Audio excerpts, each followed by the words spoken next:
Master, welcome back again to our channel. Panibagong araw, panibagong kabanata na naman ang pagsamasamayin natin ngayong araw na ito. At kung bago ka sa ating channel, pag-click ang subscribe button and hit the notification bell para updated kayo sa ating mga susunod na videos. So mga Master, bago natin simulan ang ating kabanata ngayong araw na ito, huwag po sana natin skip yung ads mga Master, no, dahil malaking bagay na po yan sa ating munting channel. So simulan na natin kabanata ngayong araw na ito. Let's go! Kabanata 611 hanggang 620. Kabanata 611, paghahatid sa lungguhit isa. Talagang naglakas loob siyang ihatid ang kanyang sarili sa aming pintuan. Tama lang, patayin mo siya at ipaghiganti si Mr. Thornycroft. Napakamayabang. Guys, kunin ang iyong mga armas.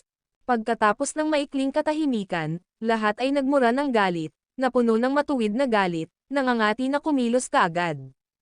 Ano ba kasing ingay? Klang. Malakas na hinampas ni Fabian Percival ang mga tauhan ng boss, ni Nishan, masyado kayong naiinip. Pupunta ba siya ng personal kung ito ay tunay na regalo? Sino ang naghatid? Malakas na sigaw ni Brown Bread. Isang security guard, isang kotse, isang regalo. Iyon ang tugon mula sa pasukan. Napayuko ang lahat. Tingnan mo. Malamig na bamantong hininga si Fabian Percival, isang security guard lang at pinagkakaabalahan kayong lahat ng ganito. Hindi kami masyadong nag-isip, napayuko ang lahat, namumula ang mga mukha sa kahihiyan. Ang lugar ay kasing tahimik ng kamatayan. Dahil ito ay isang regalo, dapat nating imbitahan siya, baka sabihin ng mga tagalabas na kulang ako sa tamang etiquette. Iminuwestra ni Fabian Percival ang kanyang kamay, tingnan natin. Hindi dapat si Mr. Thornycroft. Iniunat ni Quinton Michael ang kanyang kamay para pigilan siya, at nag-aalalang sinabi, ito ay isang lason na itlog sa loob. Hindi dapat personal na makipagsapalaran si Mr. Thornycroft. Tama, iniulat na ng lalaking nasa pintuan na ito ay isang lason na itlog. Magkaaway kayo ni Julius Reed, wala siyang magandang intensyon. Pakiusap muli, ang ikatlong anak ni Thornycroft. Nagsiksikan ang lahat sa harap ni Fabian Percival. Lason na itlog. Maaari ba talagang pumunta ng personal? Kung talagang nalasan si Fabian Percival hanggang mamatay, ano ang gagawin nila? Si Aaron Jackson ay magsesettle ng mga score mamaya, walang makatakas. Sa pamamagitan ng paggawa ng hakbang na ito, iniwan na nila ang kanilang mga sarili na walang paraan. Kayong lahat, huminga ng malalim si Fabian Percival, malungkot na sinabi, narinig mo na ba na may nagpadala ng lason na itlog at sinabi sa kabilang panig na ito ay isang lason na itlog? Ito, nagtinginan ang mga tao sa isa't isa ng may pagkadismaya, na pagtantong hindi pa talaga nila narinig ang ganoong diskarte. Julius Reed, naglalagay siya ng bitag para sa akin. Itinuro ni Fabian Percival ang kanyang tungkod sa pasukan, kung hindi ako maglakas loob na pumunta doon, ako ang magiging katatawanan ng mundo. Sasabihin ng lahat, tanda na si Fabian Percival, lumiit na ang tapang niya. Pero ngayon, gusto kong makita ng lahat na kahit na maraming taon na akong hindi bumabalik, mainit pa rin ang dugo sa mga ugat ko. Pagkasabi niyon ay naglakad na siya patungo sa entrance. Malakas si Mr. Thornycroft. Sa likod niya, sabay-sabay na sumunod ang lahat. Sa pasukan, magalang na nakatayo ang security guard, hawak ang isang kahon sa kanyang mga kamay. At ang taong naghatid ng regalo ay wala nang makita. Ito ba, ang lason na itlog? Tiningnan ni Fabian Percival ang maliit na kahon at tumawa. Napanood na ba ni Julius Reed ang napakaraming pelikula, na gumagawa ng ganoong stunt? Sinusubukang pasukin ako ng kusa. Lumapit siya sa security guard at bubuksan na sana ang kahon. Hayaan mo akong gawin ito, Mr. Thornycroft, nakatayo ka na rito, mangyaring huwag mo kaming pahirapan. Humakbang si Quinton Michael, direktang hamarang sa harap ni Fabian Percival. Narito na ako, ano ang dapat kong katakutin? Talagang walang paraan na may lason na itlog dito. Napailing si Fabian Percival, baka sa kanyang mga mata ang pagmamalaki. Yung mga petty tricks para takutin siya. Iyon ay masyadong minamaliit. Pakiusap huwag mo kaming pahirapan, Mr. Thornycroft. Tumayo si Quinton Michael, hamarang sa daan at tumingin-tingin sa iba, si Mr. Thornycroft ang ating gulugad, hindi natin siya papayagang makipagsapalaran. Tama, Mr. Thornycroft, Mangyaring huwag mo kaming ilagay sa mahirap na posisyon. Hayaan ang ibang tao na gumawa nito. Nagsalita ang lahat sa panghihikayat. Sa mga pambihirang panahon, hindi nila maaaring payagan si Fabian Percival na maging sobrang tiwala sa sarili. Ano ang sinusubukan mong gawin? Nagdilim ang mukha ni Fabian Percival, malamig niyang sinabi, nagre-rebel ba kayong lahat? Patawarin mo kami, Mr. Thornycroft. Inagaw ni Quinton Michael ang kahon at binuksan ito. Ang susunod na sandali, nanlaki ang mata niya. Boom! Nagkaroon ng malakas na pagsabog. Ang Five Lakes Clubhouse ay nababalot ng alikabok. Protektahan si Mr. Thornycroft. May nakabawi mula sa pagkabigla sa pagsabog at nagmamadaling kinaladkad si Fabian Percival palabas mula sa karamihan. Dahil pinoprotektahan siya ng mga tao, hindi naman malala ang mga sugat ni Fabian Percival, ngunit tumulo pa rin ang isang patak ng dugo mula sa sulok ng kanyang bibig. Dead on the spot ang iilan sa harap niya. Mr. Thornycroft, okay ka lang ba? May nasaktan ba? Damn that Julius Reed. Tumawag ng ambulansya dali. Marami ang bahagyang nasugatan at sumugod upang suriin si Fabian Percival. Ako, ayos lang ako. Nalaglag sa lupa ang tungkod ng boss na nasa kamay ni Fabian Percival dahil sa pagkabigla, at tila natulala siya. Hindi niya inaasahan na may magtatago talaga ng pasabog sa loob. Sa pag-iisip sa mga sinabi niya, nabalot siya ng hiya. Nasaan si Quinton Michael? Naalala si Quinton Michael na hamarang sa kanya kanina, isang lamig ang bumalot sa puso ni Fabian Percival. Kung siya mismo ang nagpumilit na buksan ang kahon, baka bangkay na siya ngayon. Isang putol-putol na bangkay. Patay na si Quinton Michael. Nasaraan ng loob. Mr. Thornycroft, mas mabuting huwag kang tumingin. Ang lahat ay sinasadyang hamarang sa pagtingin ni Fabian Percival, ang kanilang mga mukha ay may bahid ng uling, ang mga ekspresyon ay puno ng kawalan ng pag-asa. Sa likod nila ay nakahiga ang disfigure na katawan ni Quinton Michael. Dapat ay isang engranding pagtitipon ang araw na ito, ngunit ang kalunos-lunos na pangyayari ay lubusang nagpapahina sa kanilang dating nagninangas na espiritu. Walang alinlangan na nakasulat sa mukha ng lahat ang kalungkutan. Masyadong nagbabala, samantala, unti-unting naglaho ang kanilang sigla para kay Fabian Percival. Isang masamang simula, bigyan si Quinton Michael ng engranding libing. Si Fabian Percival, na nakapikit, nararamdaman ang sakit sa kanyang katawan, ay sumigaw, maghiwa-hiwalay. Ang mga taong naruroon ay yumuko ng malalim at tahimik na tumalikod, naghiwa-hiwalay. Nadala ang katawan ni Quinton Michael, na nag-iwan lamang ng mga batik-batik na dugo sa lupa. Julius Reed, ikaw at ako ay hindi magkasundo na magkaaway. Ang mga mata ni Fabian Percival ay puno ng pulang ugat, ang kanyang kilos ay may hangganan sa hysteria.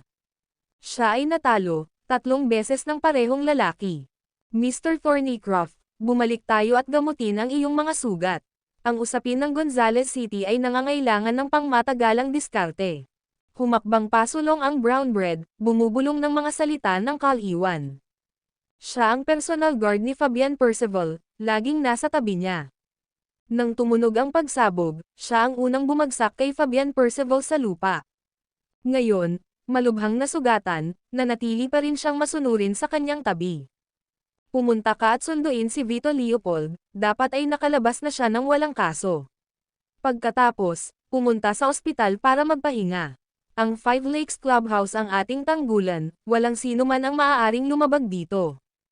Pagkatapos magsalita, dahan-daang naglakad si Fabian Percival patungo sa loob ng clubhouse. Oo, yumuko ng malalim si Brown Bread sa umaatres na figure, pagkatapos ay tumalikod at humakbang palayo. Kuwit, honey, dinalhan kita ng masarap na pagkain. Nakatayo si Julius Reed sa harap ng pintuan ng Knoxridge, hawak ang isang bag ng top-grade na seafood na nagkakahalaga ng mahigit 10,000 dolyar. Kalalabas lang nito sa kaldero at umuusok pa. Sino ito? Bumukas ang pinto, at nakatayo sa pintuan ang isang binata na nasa kalagitnaan ng 20s. Nakasuot ng gold wire glasses at smart suit ang binata.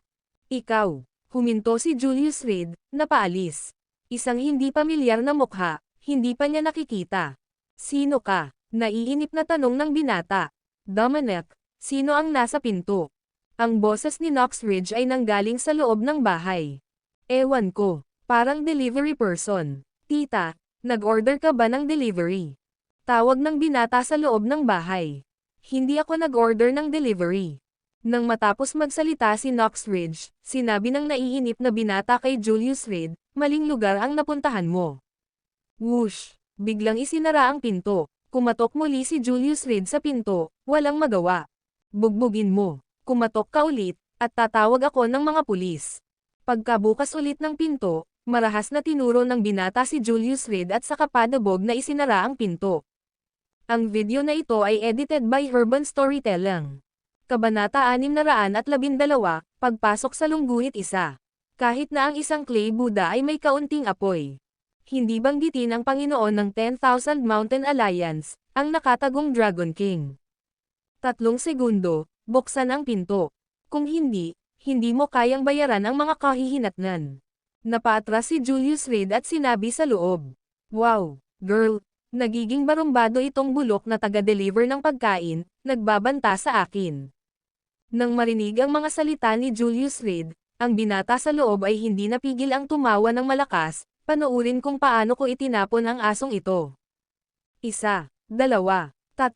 Nagbilang ako para sa iyo. Ano ngayon? Ang mga kahihinatnan. Bang! Bago natapos ni Cooper Ridge ang kanyang pangungusap, ang makapal na nakabaluti na pinto ng seguridad ay nabagsakan ng isang malaking dent. Damn! Girl! Tumawag ka ng pulis dali, ninakawan tayo. Nang makita ang malaking bukol sa pinto at ang alikabok sa kanyang harapan, napaatras si Cooper Ridge, natakot. Ito ay tahasang banditry. Malawak na liwanag ng araw, maliwanag na pagsalakay sa bahay. At sinira ang pinto. Anong nangyayari? Nang marinig ang ingay, nagmamadaling tumakbo palabas ng bahay si Kella Radcliffe. Sis, may nagnanakaw sa atin, kumuha ka ng kutsilyo sa kusina. Sa sobrang takot ni Cooper Ridge ay namutla ang kanyang mukha at nanginginig ang kanyang mga paa habang nakatayo sa kanyang pwesto. Asawa, hindi ka nakakain kahapon, kaya dinalhan kita ng seafood na nakaimpake para ngayon. Itinaas ni Julius Reed ang takeout bag sa kanyang kamay, inalog-alog ito.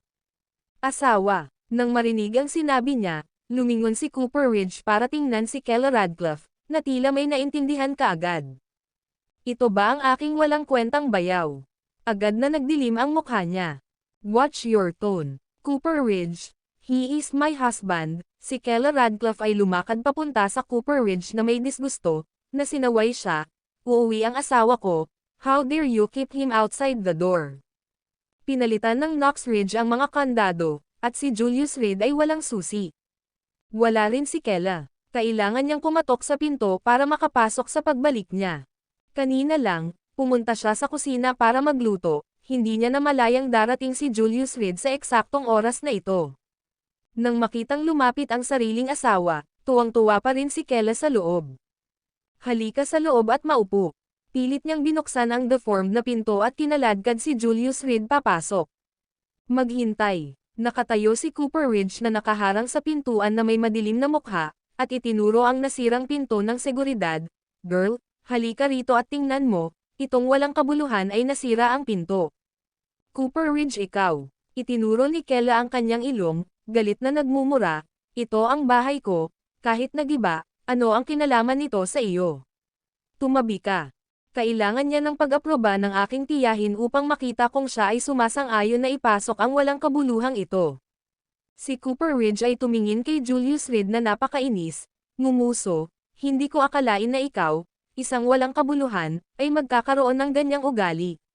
Parang hindi ka nahiya na kumain ng babae. Tumahimik ka. Hinayla ni Kella si Julius Reed, iritadong nagsalita, ito na ang bahay natin, ayos lang masira. Sana ngayon ka lang gumamit ng lakas para durugan ang mga hindi nakakakita. Sa sandaling pumasok ang dalawa sa bahay, tumakbo palabas ng kusina si Knox Ridge, na may suot na apron. Nang makita ang deformed na pinto ng seguridad sa pasukan, tumayo siya na naninigas sa kinatatayuan. Binabaklas ba nila ang bahay? Anong nangyari? Nang dama po ang kanyang tingin kay Julius Reed, agad na nagalit si Knox Ridge. Julius Reed, anong ginagawa mo dito? Pagkatapos ng huling insidente ng pangungulekta ng utang, ang Ridge family ay medyo hindi nasiyahan sa Knox Ridge. Ngayon, Sa wakas ay inimbitahan na niya ang kanyang kapatid bilang panauhin, umaasang tutulungan siya ni Darnell Ridge para makabalik siya upang ipagdiwang ang bagong taon. Ngunit sino ang nakakaalam na ang bulag na si Julius Reed ay susunod? Paano kung may pera ka? Ang pagkakaroon ba ng pera ay napakahusay mo? Dapat ay labis na natuwa si Knox Ridge, ngunit tila ang manugang na ito ay handa lamang na gumastos ng pera para kay Keller Radcliffe, na labis na ikinalungkot niya. Narito ako para makita ang aking asawa at nagdala ng ilang gamit sa daan. Inilapag ni Julius Reed ang seafood sa mesa at tumalikod na para umalis. Sa dilim at usok ay ayaw na niyang manatili. Julius, bahay mo rin ito, samahan mo kaming maghapunan. Hinawakan ni Keller Radcliffe ang braso niya, puno ng pag-asa ang mga mata. Nang makita ang pagmamakaawa sa mga mata ng kanyang asawa, nanlambot si Julius Reed at sinabing, sige. Stay for what, Julius? Sinira mo ang pinto, paano kung may makapasok na magnanakaw sa gabi? Alam mo ba kung magkano ang nagastos ko sa security door na ito? Tumayo si Knox Ridge na nakahawak ang mga kamay sa kanyang balakang, galit na sumisigaw. Kapag hindi mo gusto ang isang tao, pati paghinga niya ay parang mali. Sabihin mo sa akin, magkano? Walang pakialam na tanong ni Julius Reed. 100,000. Iritadong sabi ni Knox Ridge. Nay, ninanakawan mo ba kami? Hindi ba't mahigit 8,000 lang ang halaga ng pintong ito? Tumingin si Keller Radcliffe kay Julius Reed at umiling, huwag kang mag-alala tungkol dito, may ipapalit ako sa pinto mamaya. Hoy, ikaw na walang utang na loob na babae, pinapalabas mo ba ang iyong siko? Lumapit si Knox Ridge, nakatingin kay Julius Reed, at diretsong sinabi, wala akong pakialam, magbayad ka na. Security door lang yan, magpapa-install ako. Itinuro ni Julius Reed ang pintuan ng seguridad sa likod niya, kung tungkol sa pera, wala. Ayos lang ang pag-install, palitan mo ang pinto sa loob ng kalahating oras at hindi ko ito hahawakan sa iyo. Kung hindi, babayaran mo ang buong 100,000. Pagkasabi noon, buong pagmamalaki ni Knox Ridge ay nagsalita, paano yan? Makatwiran ako, hindi ba? Nanay, Keller Radcliffe called out with furrowed brows, how is half an hour possible? Do you think the security door company is owned by our family? Batay sa mga normal na pagtatansya, aabutin ng hindi bababa sa isang hapon sa pinakamabilis. Kalahating oras, panaginip iyon ng tanga. Ito ay malinaw na isang pagtatangka sa pangangikil. Kalahating oras na, inilabas ni Julius Reed ang kanyang cellphone at tinawagan si Aaron Jackson, sira ang pinto sa lugar ng aking biyenan, ipaayos ito sa loob ng kalahating oras. Pagkatapos sabihin iyon, ibinulsa niya ang kanyang cellphone, kung hindi ito tapos sa kalahating oras, babayaran kita ng $1,000,000. Nagyayabang, ha, no wonder sabi ni Auntie na hindi ka ganoon kakaya, pero siguradong buo ka sa sarili mo. I see your talent for bluffing is epic. Ngumisi si Cooper Ridge habang papasok sa pinto. Nagulat siya kay Julius Reed kanina at may sama ng loob. Sa inaste ni Knox Ridge, lalo siyang nakaramdam ng hindi napigilan sa kanyang pangungutya. Bluffing. Tumaas ang isang kilay ni Julius Reed, sa tingin mo hindi may lalagay ang pinto sa kalahating oras. Kung na-install ito sa loob ng 2 oras, tatawagan kitang bayaw. Ngumisi si Cooper Ridge. Kung ito ay tapos na sa kalahating oras, lumuhad sa harap ko, at magalang na ihain sa akin ang 1 tasa ng tsaa. Tungkol sa bayaw, bahagyang sumangot si Julius Reed, paumanhin, hindi ka karapat-dapat sa titulo. At paano kung hindi ito na-install sa oras? Malamig na nagsalita si Cooper Ridge, pagkatapos ay lumuhad ka at tawagin akong kapatid. Mabuti, nakatayo si Julius Reed na nasa bulsa ang mga kamay, may ngiti sa labi. Sino nandyan? Maya-maya lang ay may narinig na tunog mula sa banyo, kasunod ang isang babae na lumabas. Kuya, dumating na ang walang kwentang manugang kong iyon. Nang makita ang babae, nakaramdam ng pagkapahiya si Knox Ridge. Akala niya hindi lalabas ngayon si Julius Reed, dumating pa rin siya. Oh, malinis at malinis, hindi nakakagulat na mabubuhay siya sa isang babae. Sinuri siya ng babae at tumango, mukhang kapareho siya ng mga itik sa mga clubhouse, hindi nakakagulat na gusto siya ni Kela. Hindi tulad ng ating Dominic, kahit gwapo, Nakapasok siya sa 5-state international sa sarili niyang kakayahan at ngayon ay naging project manager. Pagkasabi niyon ay lumipat siya sa sofa, hindi man lang sinulyapan si Julius Reed. Tita, medyo nakakasakit ka. Medyo naiinis si Kella Radcliffe. Mukhang pamilyar si tita sa palengke, baka isipin ng isang tao na madalas kang pumunta sa mga clubhouse na iyon. Pinigilan ni Julius Reed si Kella Radcliffe, nakangiti habang nakatingin kay Damian Leopold sa sofa. How dare you? Biglang tumayo si Damian Leopold, itinuro si Julius Reed, sabihin mo yan ulit. Ang video na ito ay edited by Urban Storytelling. Kabanata 613, Kettle sa Lungguhit Isa. Ang nakatatandang kapatid ni Knox Ridge, si Darnell Ridge, ay walang iba kundi isang bastos na laging nagpapakatanga at hindi gumagawa ng anumang bagay na kapakipakinabang. Habang si Damian Leopold ay anak ng isang maliit na kapitalista. Ang 2 taong ito, na may ganap na magkaibang katayuan, ay nagtagpo lamang dahil si Damian Leopold ay itinapon ng kanyang dating nobyo sa oras na lumitaw si Darnell Ridge. At siya ay buntis ng isang bata. Kailangan niya ng isang tao na kumuha ng taglagas, at alam na alam ito ni Darnell Ridge. Hanggat binigyan siya ng Leopold family ng pera na panggastos at maaari niyang i-freeload ang isang asawa, bakit hindi siya magiging masaya? Tungkol naman sa anak, walang nakakaalam na hindi siya sa kanya. Bagamat maraming mga tao ang nag-aalinlangan ng lumaki si Cooper Ridge, dahil hindi siya katulad ng kanyang inaakalang ama.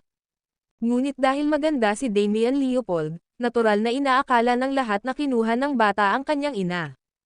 Ngayong si Damian Leopold, nakilala sa kanyang kahalayan, ay nasugatan na ang kanyang masakit na bahagi, paano niya hahayaan ang bagay na ito? How dare walang kwentang manugang na dumating sa pamilya makipag-usap sa kanya ng ganito? Nangangati na siyang sampelan sa mukha.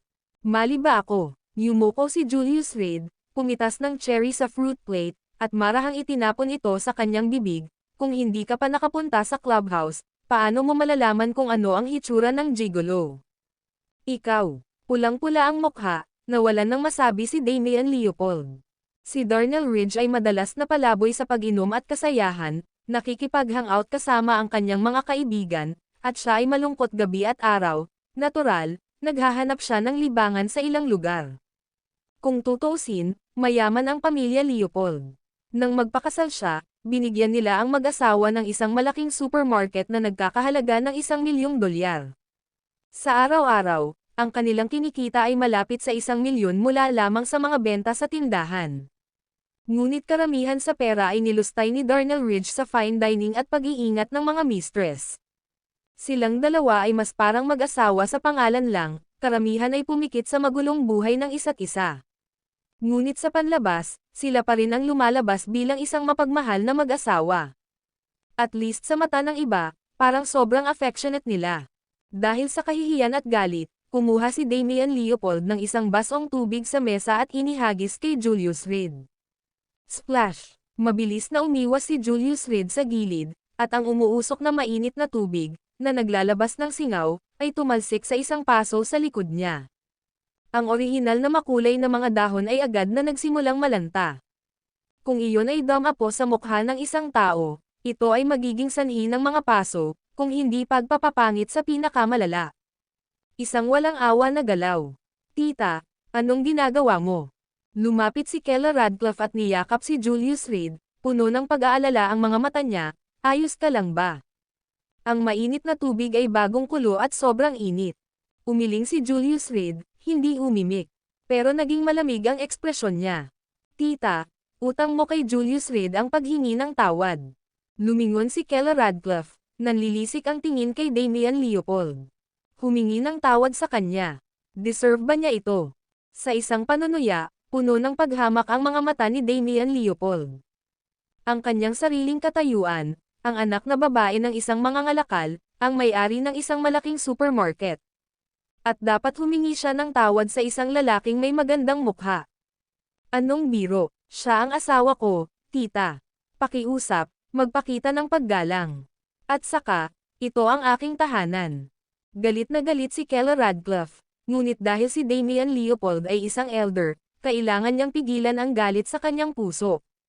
Sa bahay mo, Bahagyang kumunot ang noo ni Damian Leopold, pagkatapos ay biglang tumawa. Ano, naaawa ka sa iyong magandang anak? Nag-aalala na baka masunog ang mukha niya. Dahil hindi mo kami tinatanggap, Dominic, tara na. Pagkasabi niyo ay tumalikod na siya para umalis.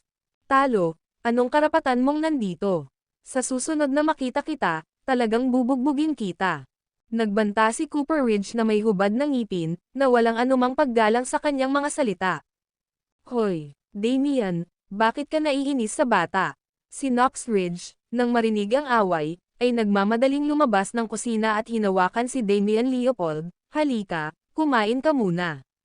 Knox Ridge, tungkol sa insidente ngayon, sasabihin ko kay Darnell kung ano ang eksaktong nangyari kapag nakabalik ako, malamig na sabi ni Damian Leopold. Tinulak ang mga kamay ni Knox Ridge mula sa kanya, alam mo ang kahihinatnan.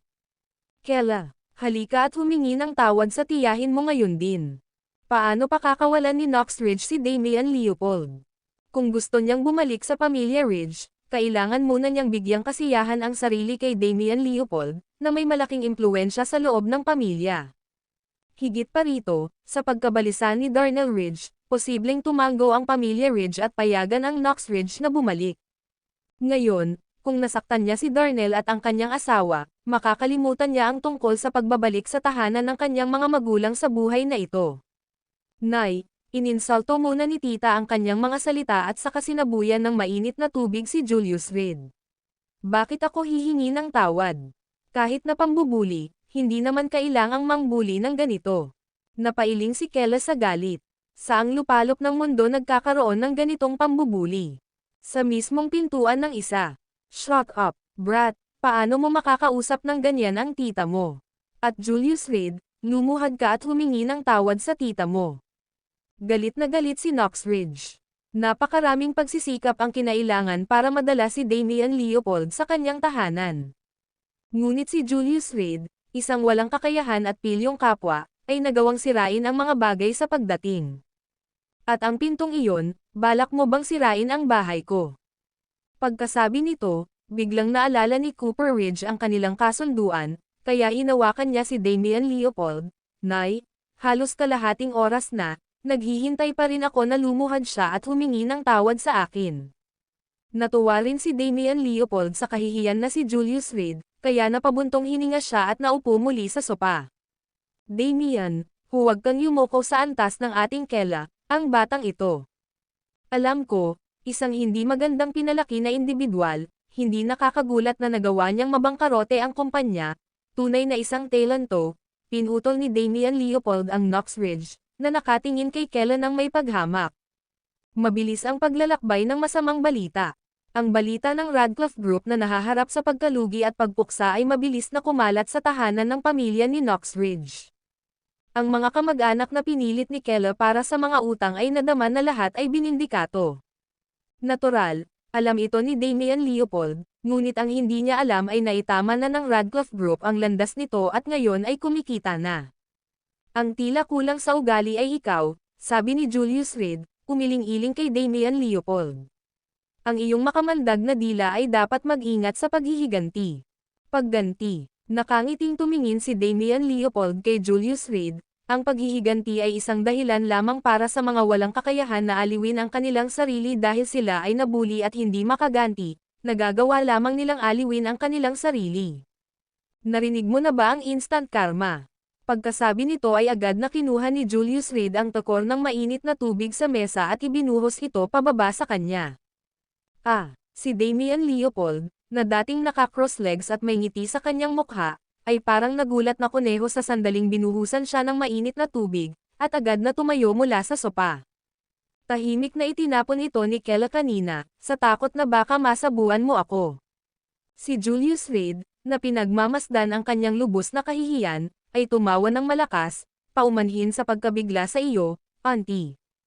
Ikaw. Nagalit si Damian Leopold kay Julius Reed, galit na galit. Nil-ero ba talaga siya? Walang laman ang tukor. Gumamit lang si Julius Reed ng walang laman na tukor para hiyain siya sa publiko. Gusto ko lang tingnan kung may tubig sa tukor, kung wala itong laman, nagpainit pa ako para kay Auntie. Huwag mo akong pasalamatan, napakabait ko, Pagtatapos ni Julius Reed, at inilagay muli ang tokor sa mesa. Bastos ka. Naglakas loob ka na gawing tanga ang nanay ko. Nang makita ang eksenang ito, si Cooper Ridge, na kanina pa nakatayo, ay biglang gumalaw patungo kay Julius Reed, na ikinumpas ang kanyang mga kamao para suntukin siya. Ngayon, papatayin kita. Ang video na ito ay edited by Urban Storytelling. Kabanata 614 na dumating na ang buong kumpanya sa Lungguhit Isa. Pagharap sa mabangis na paglapit ng Cooper Ridge, malumanay na iniluwa ni Julius Reed ang cherry pit mula sa kanyang bibig. Ang hukay ay tumama sa marka nito ng walang paglihis, na direktang tumama sa tuhod ni Cooper Ridge. Thud! Ang hindi handa na Cooper Ridge ay biglang lumuhad sa harap ni Julius Reed, ang kanyang ulo ay nontog sa lupa. Wow! Tungkol saan ba ito? Nalalapit na ang bagong taon, nang hihingi ka ba ng pera? Napaatras si Julius Reed sa gulat, hinarap ang sarili, at naglabas ng 10 yuan bill. Aray! Ang paa ko! Tumangala si Cooper Ridge, namilipit ang mukha sa sakit. Nang makita ang 10 yuan sa lupa, pinunit niya ito sa isang iglap. Hindi naging mahina ang suntok na iyon, at nagpapakita na ng pasa ang ulo ni Cooper Ridge. Ang mga sahig sa bahay ni Knox Ridge ay tunay na gawa sa solidong marmol, matigas hanggat maaari. Pagtama niyan sa ulo, hindi maganda. Cooper, okay ka lang. Anong nangyari dito? Nang makita ang kanyang anak na nanginginig sa sakit, mabilis na isinantabi ni Damian Leopold ang kanyang pagmamataas at lumapit upang tulungan ang kanyang anak na bumangon ng may pag-aalala. Nanay, mahina lang. Habang sinusubukang tumayo ni Cooper Ridge, naramdaman niya na ang kanyang kanang tuhod ay parang bali, ganap na hindi makayanan ang anumang bigat. Malaking pamangkin, anong nangyari sa iyo? Kinalas ni Knox Ridge ang kanyang apron at agad na lumapit upang magbigay ng init at pag-aalala. Siguro dahil hindi mo nalinis ng maayos ang sahig. Malungkot na itinuro ni Cooper Ridge ang basang patch sa lupa, sino ang gumawa nito? Smack! Hindi pa man nalalabas ang mga salita sa kanyang bibig ay tumama siya sa likod ng kanyang ulo. Iyon ay kapag natapon iyon ng iyong tiyahin sa lupa habang may ibinabato sa akin, nakangiting sabi ni Julius Reed, nakahalukip-kap ang mga braso sa kanyang dibdib, talagang walang awa ka, kahit na nangangahas na sampain ang sarili mong ina. Sa paalala nito, naalala ni Cooper Ridge. Paglingon niya, nakita niya si Damian Leopold na nakatitig sa kanya. Itikom mo ang iyong bibig. Nang makitang patagilid ang mga bagay-bagay, agad na pinagalitan ni Knox Ridge si Julius Reed, ayokong makita ka rito ngayon. Umalis ka. Dahil sa kaguluhang idinulot ni Julius Reed, hindi siya sigurado kung makakauwi pa siya sa tahanan ng kanyang mga magulang para sa bagong taon. Kung talagang hindi na siya makakabalik, dahil sa kasalukuyang gulo ng pamilya Radcliffe, ang matandang mag-asawa ay kailangang manatili sa bahay, na magiging ganap na walang kabuluhan. Para kay Knox Ridge, na mahilig sa masiglang kapaligiran, ito ay mas masahol pa kaysa sa pagpatay sa kanya. Bukod dito, sa taong ito, maraming tao ang uuwi para sa bagong taon. Hindi pwede. Napapikit si Cooper Ridge sa pintuan upang harangan ang daan, wala pang 15 minuto ang natitira sa kalahating oras. Julius Reed, hindi ka nababalik sa iyong sinabi, hindi ba? Nakipagpustahan ang dalawa, nagkasundo na kung hindi may install ni Julius Reed ang security door sa loob ng kalahating oras, kailangan niyang lumuhad at yumuko. Matapos ang pagiging natatalo sa lahat ng oras, paano maaaring pabayaan ni Cooper Ridge ang pagkakataong ito para sa isang desperadong pagbabalik? Tita, hindi mo naman sisikapin na magpakita ng paboritismo sa iyong manugang at pakawalan siya, hindi ba? Hindi. Paano nangyari iyon? Mabilis na sinabi ni Knox Ridge na natatawa, nakalimutan ko. Sinampal niya ang kanyang ulo, tumalikod, at agad na nagiba ang mukha. Julius Reed, kapag nakapasok ka na sa mga pintuan ng aming Ridge family, naging isa ka na sa amin. Kaming mga taga-Ridge ang ibig sabihin ng sinasabi namin, kung maaari kaming tumaya, kailangan naming tanggapin ang pagkatalo. Ridge family. Tumaas ang isang kilay ni Julius Reed at nagtanong, hindi ba ang Radcliffe family? Pagkatapos ng lahat, nagpakasal siya sa Radcliffe family, hindi sa Ridge family. Si Burl Radcliffe ay isang tunay na alibughang anak ng isang dating mayaman na pamilya, hindi isang manugang na nagpakasal sa pamilya. Ano ang alam mo, anak ko si Kela, at lubos niyang minana ang mga biltod ng aming Ridge family. Kung siya ay katulad ng kanyang ama, siya ay ganap na nabigo. Ang mga salita ni Knox Ridge ay puno ng paghamak kay Burl Radcliffe. Akala niya ay pinakasalan niya ang kanyang anak sa isang mayamang tagapagmana. Sa panahong iyon, ang pamilya Radcliffe ay isa ring pangunahing angkan na may masaganang pondo. Gayunpaman, lumabas na si Burl Radcliffe ay walang iba kundi isang ne'do-well. Ang bawat iba pang Radcliffe ay matagumpay, nagmamaneho ng mga mararangyang sasakyan at nakatira sa malalaking bahay. Tanging ang kanilang sangay ang pinakakaawa-awa. Hanggang ngayon, si Burl Radcliffe pa rin ang nagmaneho sa lumang sirang upuan at tumira sa bahay na binili nila noong ikasal sila. Excuse me, bahay ba ito ni Mrs. Knox Ridge? Maya-maya, may boses na nagmula sa labas ng pinto, nagtatanong. Ikaw ay, sumilip si Knox Ridge, nag-aalalang nagtatanong, anong ginagawa mo? Kami ay mula sa kumpanya ng security door, ngayon ay naglalagay ng iyong security door, sagot ng lalaking nakadamit na parang manggagawa sa pintuan. You, bata, ang galing mo, ha? Itinaas ni Cooper Ridge ang kanyang braso, sinulyapan ang Rolex Submariner sa kanyang palso na nagkakahalaga ng 100,000 yuan, at ngumisi, ngunit ngayon ay wala pang 10 minuto ang natitira, at isang manggagawa na lang, sigurado ka bang makakatapos ka? Pagkasabi nito, umiling siya, bumubulong sa sarili, ngunit para sa isang taong nabubuhay sa isang babae, ang kakayahang magbayad para sa pinto ng seguridad ay maganda na. Saan ka kukuha ng pera para kumuha ng 2 manggagawa? Ngayon, naniniwala si Cooper Ridge na hawak niya ang nanalong tiket. Ang isang taong nagtatrabaho hanggang dilim ay hindi makakatapos. Ito ay isang malaking proyekto. Ngunit sa lalong madaling panahon ay nahulog ang kanyang mga salita, isang boses ang nagmula sa pintuan, mga kapatid, ito ang isang ito. Ang sumunod ay isang magulong takbo ng mga yapak. Matanda Huang, ibaba mo ang pinto.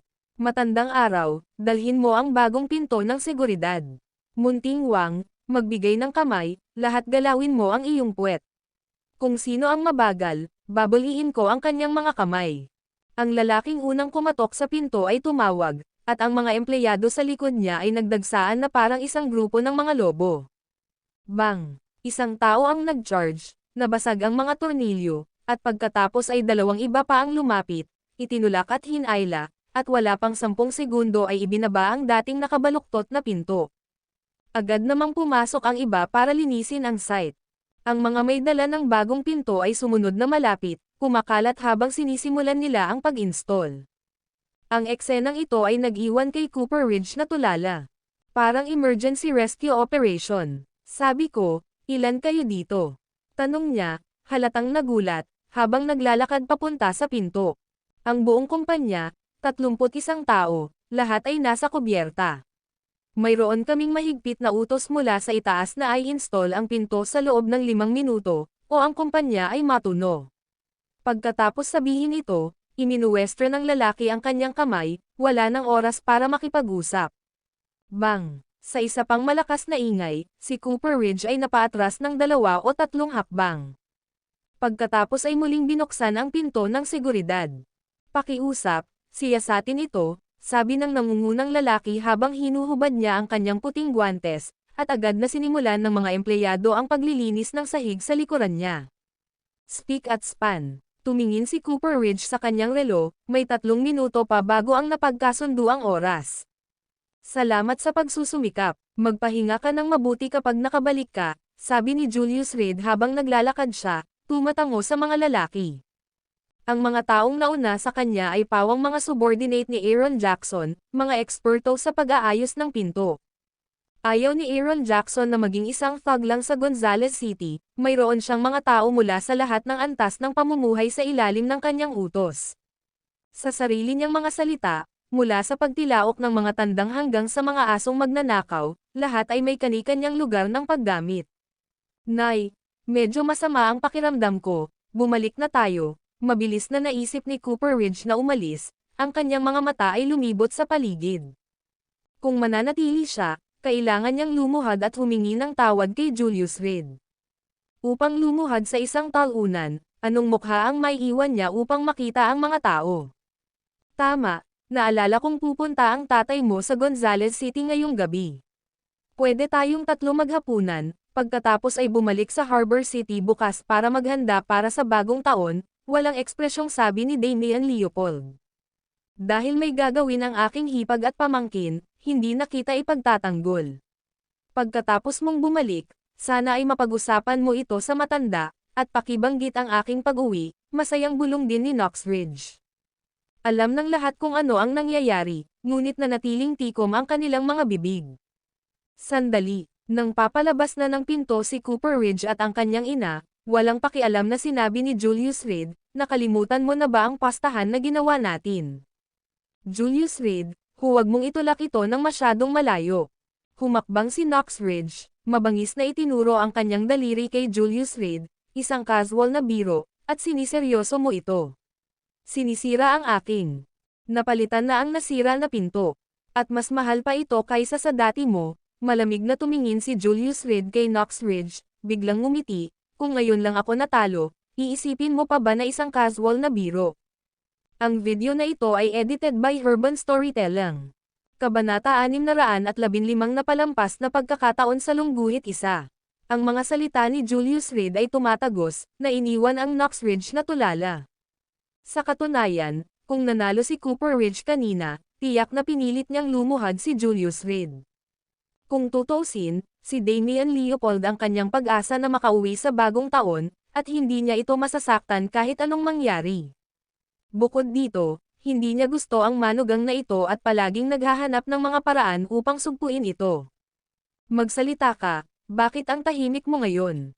Mother-in-law, hindi ka ba kadalasang madaldal?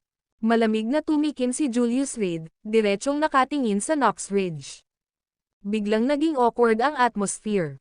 Julius Reed, ako ang biyenan mo. Iginagalang mo pa ba ako? Si Knoxridge, pakiramdam na walang magawa, ay gumawa ng eksena. Ang isang kamay ay nasa kanyang balakang, ang isa naman ay nakaturo kay Julius Reed, ikaw na walang utang na loob na kaawa-awa, sinuportahan kitang kumain at uminom ng libre sa loob ng 3 taon, at ito ang paraan ng pakikipag-usap mo sa akin ngayon. Nanay, humakbang si Keller Radcliffe sa harap ni Julius Reed, tinulak pababa ang kamay ni Knoxridge, Julius Reed, libre ang pagkain at pag-inom. Paano mo masasabi iyon nang hindi nasasaktan ang iyong konsensya? Ikaw na walang utang na loob na babae, palaging pumanig sa mga tagalabas. Hindi ako, pinutol ni Keller Radcliffe si Knoxridge, puno ng galit ang mukha, 3 taon ka na bang naglaba? Nagluto, naglinis ng inidoro, nagmap ng sahig, hindi pa. Pag-uwi mo, maupo ka na lang sa sofa, at handa na ang lahat para sa iyo. Kung may natitira pang alikabok sa coffee table, papagalitin mo si Julius Reed ng kalahating araw. Kung ang pagkain ay hindi angkop sa iyong panlasa, ikaw ay pumutok sa mesa at sampin ang mga tao. Naisip mo na ba kung paano, sa isang pamilyang tulad namin, namumuhay ka na parang reyna, umaasang may dadating na damit kapag ibinuka mo ang iyong mga kamay, at pagkain kapag binuka mo ang iyong bibig? Ganyan ka ba kay Aman? Ito ay dahil si Julius Reed ay tahimik na ginagawa ang lahat ng mga bagay na ito. Sa pagtatapos ng kanyang talumpati, ang boses ni Keller Radcliffe ay nabulunan, si Julius Reed ay naghahanda ng almusal sa umaga at pagkatapos ay nagsimulang maglinis. Sa oras na siya ay tapos na, kailangan niyang maghanda ng hapunan. At lahat kayo ay tanggapin ito para sa ipinagkaloob.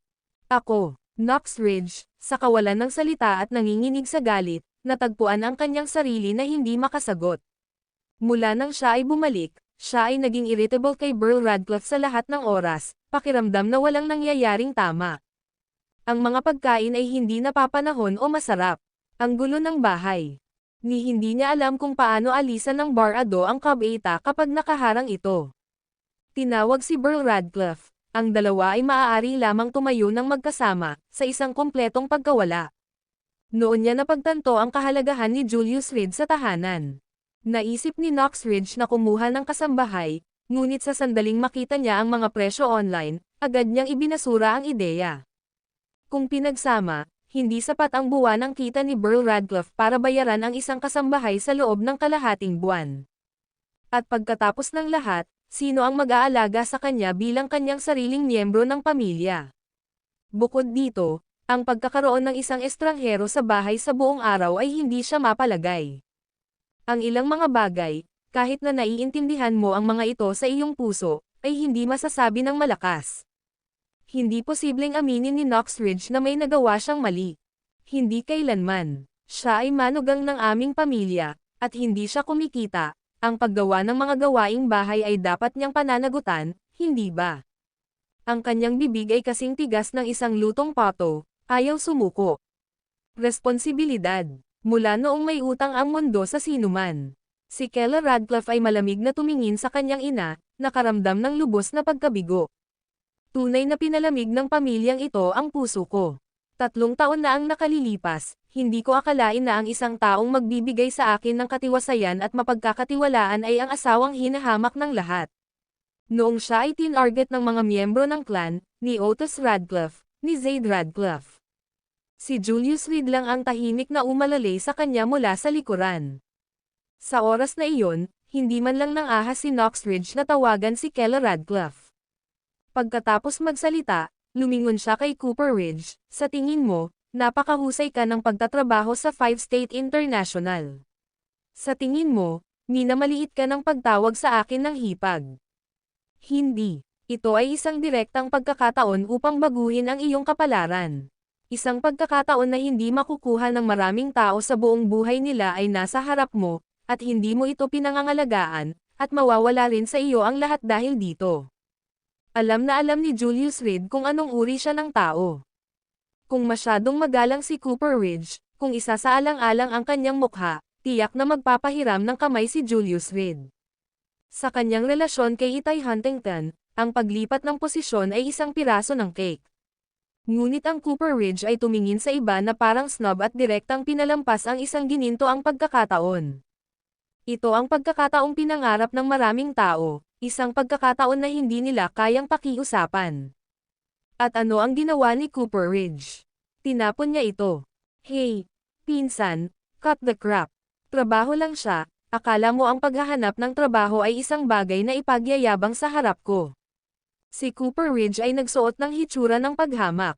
Si Julius Reed ay isang taong may katayuan. Hindi siya makapaniwala kung bugbugin mo siya hanggang mamatay. Mawawala sa akin ang lahat. Sinabi niya ng may kawalang interes, naniniwala ka ba na kaya ko siyang mawalan ng trabaho?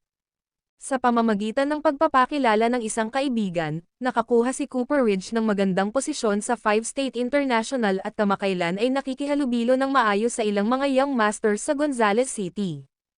Pagkatapos ng lahat, si Damian Leopold ay may pera, ang kabisera na nagpapahintulot sa kanya na magwaldas.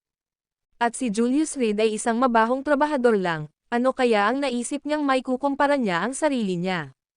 Just for Keller Radcliffe's words just now, sinadya niyang mawala ang lahat kay Julius Reed. Nasa 5-State International siya, bilang isang doorman lang. Biglang tumawa si Keller Radcliffe. Akala niya noon ay napakabait niya, ngunit ngayon napagtanto niya na may mga taong maaaring magpabiye sa kanya sa kabaitang iyon. Tandaan, ang pangalan niya ay Julius Reed, ang kasumpa-sumpa na talunan mula sa Gonzales City, si Julius Reed. Nagtatrabaho bilang security guard sa 5-State International. Oh wow! Nagkataon lang. Sumili ang ngiti sa mukha ni Cooper Ridge. Una, siya ay nagtatrabaho sa 5-State International at ang mga kaibigan na kilala niya ay maaaring mapatalsik sa isang security guard sa isang salita lamang. Akala ko ito ay isang malaking trabaho, ito pala ay isang gatekeeper na aso. Mangyaring magpakita ng paggalang. Kahit na namumulot siya ng basura, kumikita siya ng kanyang pagkain gamit ang kanyang sariling mga kamay, nang hindi gumagastos ng kahit isang sentimo. Galit na tinitigan ni Keller Radcliffe si Cooper Ridge at malamig na sinabi, kailangan mong tuparin ang pastahan na ginawa natin ngayon. Imposible. Lumapit si Damian Leopold at tinulak si Keller Radcliffe, sa tingin mo ba ay isang uri ka ng boss? May isang babaeng bangkaroto pa rin ang naglakas loob na magpakitang gilas sa harap ng ating Cooper Ridge. Iniisip na hihingi siya ng tawad sa isang maruming pulubi, imposible. Itinulak mo siya. Nang makitang tulak si Keller Radcliffe, agad na lumapit si Julius Reed, mahigpit na nakakuyom ang mga kamay. Walang sino man ang makakasakit sa kanyang asawa. Ang mga humipo sa kanya, mamatay. Hayaan mo na. Hinawakan ni Kela Radcliffe si Julius Reed, ngunit iginiit pa rin, dapat kang lumuhad at humingi ng tawad kay Julius Reed. Hayaan mo na. Hinawakan ni Julius Reed ang kamay ni Kela Radcliffe mula sa likod at sinabing may mahinang ngiti, ito ang tinatawag na napakahusay na tradisyon ng Ridge family, ang tinatawag na Ridge family na salita na dapat panatilihin. Ngayon, nakita ko na. Ang Ridge family, talagang kahanga-hanga. Sa kanilang mga buto, lahat sila ay may taglay nitong kakaibang gene. Pagkasabi nito, hinawakan niya sa kamay si Kela Radcliffe, dinampot ang bag ng seafood sa mesa, at naglakad palayo. Talagang mabahong pulubi lang, tingnan natin kung paano ko haharapin ang pagmamalaki ng isang mahirap.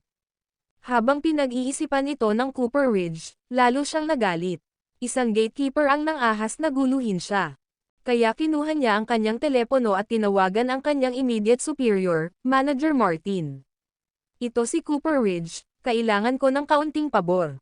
Tungkol ito sa isang gatekeeper sa aming kumpanya, na nagngangalang Julius Reed, maaari mo ba siyang tanggalin? Oo, may sama ng loob siya sa akin, nasaktan niya ako. Nako, maraming salamat. Magta-cover ako ng hapunan ngayong gabi, ikaw ang pumili ng lugar. Siguradong pupunta ako dyan, huwag kang mag-alala. Matapos ibaba ang tawag, si Cooper Ridge ay may mapait na ngiti sa kanyang mukha. Ngayong gabi sa hapunan, naroon din si Julius Reed, at ipapakita ko sa inyong lahat kung paano siya lumuhad at humingi ng awa. Ang video na ito ay edited by Urban Storytelling. Kabanata 616, 3 imbitasyon at 3 pagtanggi sa lungguhit isa. Pagkatapos umalis sa tahanan ni Knox Ridge, dinala ni Julius Reed si Kela Radcliffe at sumakay sa Rolls-Royce. I'm sorry, sa tuwing babalik tayo, pinapahirapan kita. Napakapit ng mahigpit sa seatbelt ang mga kamay ni Kela Radcliffe, kasabay ng mga luhang namumula sa kanyang mga mata. Alam na alam niya ang ugali ni Julius Reed, kung may nang-ahas man na maging napakawalang galang, malamang napatay na sila sa lugar.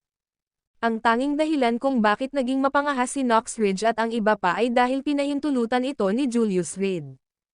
At gayon pa man, sila ay walang kaalam-alam. Okay lang, pero bigla kong na-realize. Marahang hinawakan ni Julius Reed ang kamay ni Kela Radcliffe, nakangiting sinabi nito, asawa, nagiging palihim ka, ha? Ngayon pa lang sa kwarto, halatang bitag ang statement na biglang ibinato ni Kela Radcliffe kay Cooper Ridge. Ito ay tila isang hindi sinasadyang paghahayag ng pagkakakilanlan ni Julius Reed, ngunit ito ay talagang isang pre-dog pit, naghihintay para sa Cooper Ridge na tumalon. Ano nga ba ang relasyon ni Kela Radcliffe kay Itay Huntington? Si Kela Radcliffe ay natural na malinaw sa iyon. Isipin mo na lang, ano kaya ang kahihinatnan ng sinumang maglakas loob na ay target siya sa 5-state international? Natuto ako mula sa pinakamahusay. Sinulyapan siya ni Kela Radcliffe. Master, nagugutom na ako, iyong pagkaing dagat. Biglang lumabas si Cosmo mula sa backseat, habang nakatingin sa bag ng seafood sa loob ng sasakyan na may luhang mata. Halos nakalimutan ko kung wala kang sinabi, malamang malamig na ang lahat ngayon. Napabuntong hininga si Julius Reed nang makita niya ang seafood na halos lumamig, well, lucky you. Ang mga bagay na binili para sa kanyang asawa ay palaging nakakaranas ng mga komplikasyon. Pagkasabi niya nun, nag-shift na siya at nagmaneho pa uwi. Hindi pa man nakakalayo ang sasakyan ay nakatanggap si Kela Radcliffe ng tawag mula sa kanyang ina. Kela Radcliffe, bilisan mo at ibalik mo si Julius Reed. Nalungkot si Cooper Ridge sa nangyari kaninang hapon, at nagpaplano na siyang imbitahan kayong dalawa sa hapunan. Ang apurahang boses ni Knox Ridge ay dumating sa pamamagitan ng telepono, na bahagyang nasa sabik, nakayuko na sila, kaya huwag kang magpanggap. Bilisan mo at halika, kailangan nating mag-usap ng mabuti, pupunta tayo sa bahay ng iyong lola para sa bagong taon. Naiintindihan. Walang pakialam na sumagot si Kela Radcliffe bago ibinaba ang tawag. Makalipas ang 3 segundo, muling tumunog ang telepono. You little rascal, si Julius Reed ba? Ang maldita na lalaking iyon, ang nagsabi sa iyong bitin mo ako. Dumagundong ang boses ni Knox Ridge sa telepono. Ito ang nagparamdam kay Julius Reed sa pagmamaneho habang siya ay nakatutok sa pagmamaneho at hindi umimik. Katulad nga ng kasabihan, nakaupo sa kotse, ang gulo ay nagmumula sa langit. Stop talking. Kailangan kong makinig para makita kung nagbubuga ng kalokohan si Julius Reed sa kotse. Pagkalipas ng 5 segundo, pagkatapos makumpirma na tahimik ang sasakyan, bahagyang nabawasan ang galit ni Knox Ridge. Ang lugar ay nasa Treasure Hotel, sa silid ng Zeki Donglei. Dapat kang sumama, pakinggan mo ako. Sa pag-aalala na baka hindi pansinin ni Kela Radcliffe ang kanyang mga salita, inulit niya, kilala mo ba kung sino si Damian Leopold? Bihira siyang ibaba ang kanyang dignidad at yayain ka sa hapunan, kaya huwag kang magpalabas. Lalo na si Julius Reed, dapat kang sumama. Paumanhin, sabihin sa Cooper Ridge na personal na tumawag at magmakaawa sa akin, kung hindi, hindi ako pupunta. Inagaw ni Julius Reed ang telepono at ibinaba kaagad pagkatapos magsalita. Hindi binibigyan ang Knox Ridge ng anumang oras para mag-react. Okay lang ba talaga ito? Tanong ni Kela Radcliffe na medyo curious. Ang relasyon ni na Julius Reed at Knox Ridge ay naging pilit na, at sa ganoong pagkilos, hindi ba't pinutol nito ang posibilidad ng pagkakasundo? Gayun din, ang pagkilos ng pagtanggap ni Cooper Ridge ay tiyak na isang scam. Magagamit nila ang pagkakataong ito para ayusin ang pamilya ni Cooper Ridge. Kahit na sila ay magkamag-anak, matagal nang hindi sila kinaya ni Kela Ridge. Napaka-snobbish. Huwag kang mag-alala, dahil si Cooper Ridge ang naglalagay ng bitag, tiyak na gusto nilang pumunta tayo. Bakit hindi muna mamolekta ng interes? Pinaandar ni Julius Reed ang sasakyan at tinungo ang Treasure Wine House. Siya ang pangunahing tauhan pagkatapos ng lahat, kung hindi siya samipot, paano matutuloy ang play? Tumatawag na naman si Mama. Walang magawa si Kela Radcliffe habang hawak-hawak ang nag-vibrate na phone sa kanyang kamay. Basta tanggihan ang tawag. Binaliwala ni Julius Reed ang tawag at tumingin kay Kela Radcliffe. How about we make a bet? In less than 5 minutes, tatawag na talaga si Cooper Ridge. Ano ang taya? Nagtaas ng kilay si Kela Radcliffe, interesadong tanong. Magkasama, nagkaroon siya ng napakalaking tiwala kay Julius Reed, at kahit sa pagtaya, sinasadya niyang matalo. Kung tumawag si Cooper Ridge sa loob ng 3 minuto, hahayaan mo akong matulog sa kama ngayong gabi. Namula agad ang mukha ni Julius Reed. Paf! Humagalpak ng tawa si Kela Radcliffe at saka mapanuksong sinabing may kasamang ngiti, gusto mo bang pagsilbihan kita sa kama? Hoy, bumalik pa ako dito. Walang magawa si Cosmo, mukhang kakainin ko itong seafood na may halong dog food.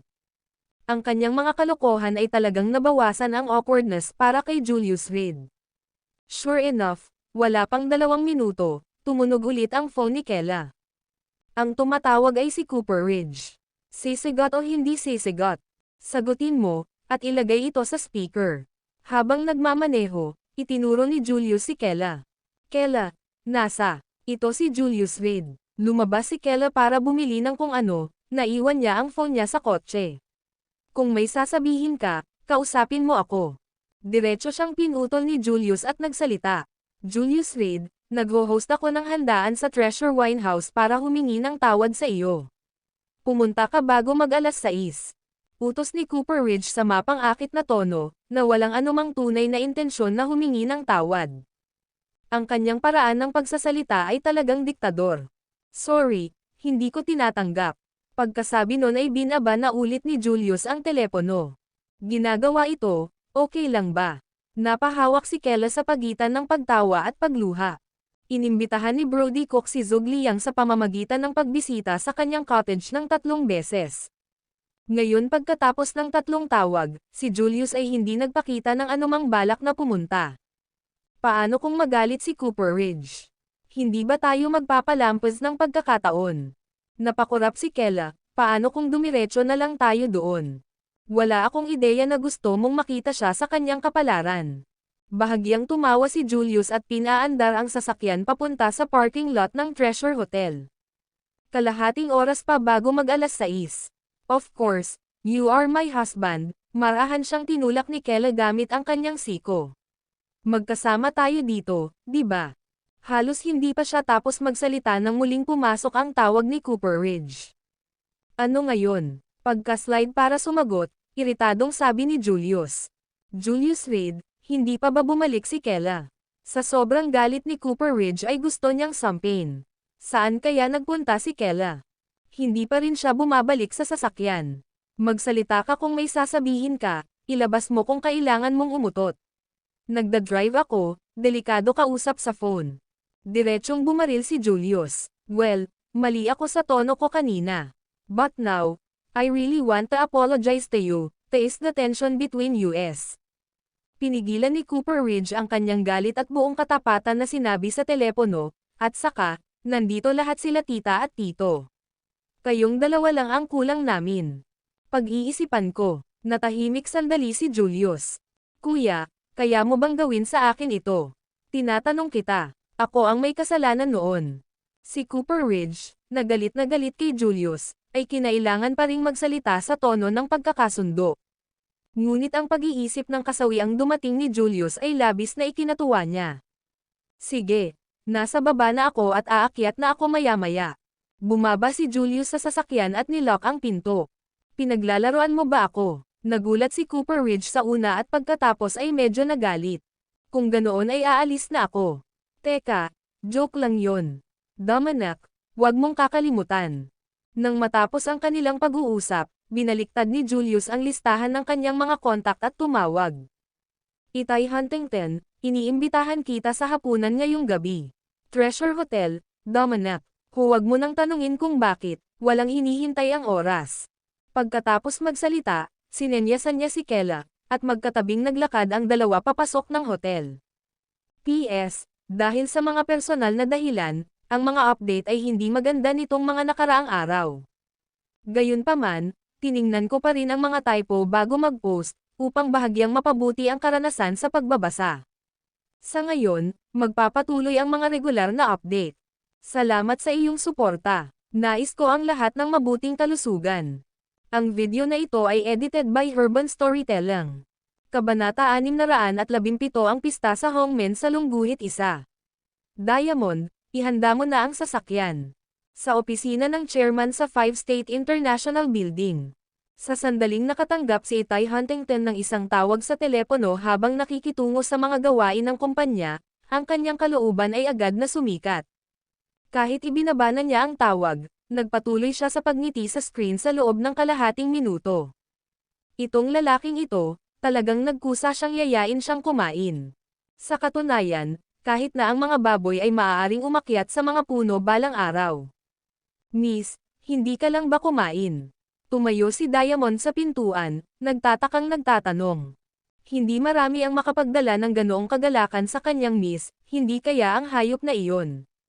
Sa tuwing naiisip ni Diamond si Julius Reed na pinaiyak si Itay Huntington sa publiko, nakakaramdam siya ng nakamamatay na galit. Ang damn scumbag. Gayunpaman, nakakairita, ang kanyang miss ay tila labis na nagustuhan sa kanya. Hindi nababagay sa aking panlasa. Nagdilim ang ekspresyon ni Itay Huntington, cut the chatter, get the car, I'm in a hurry.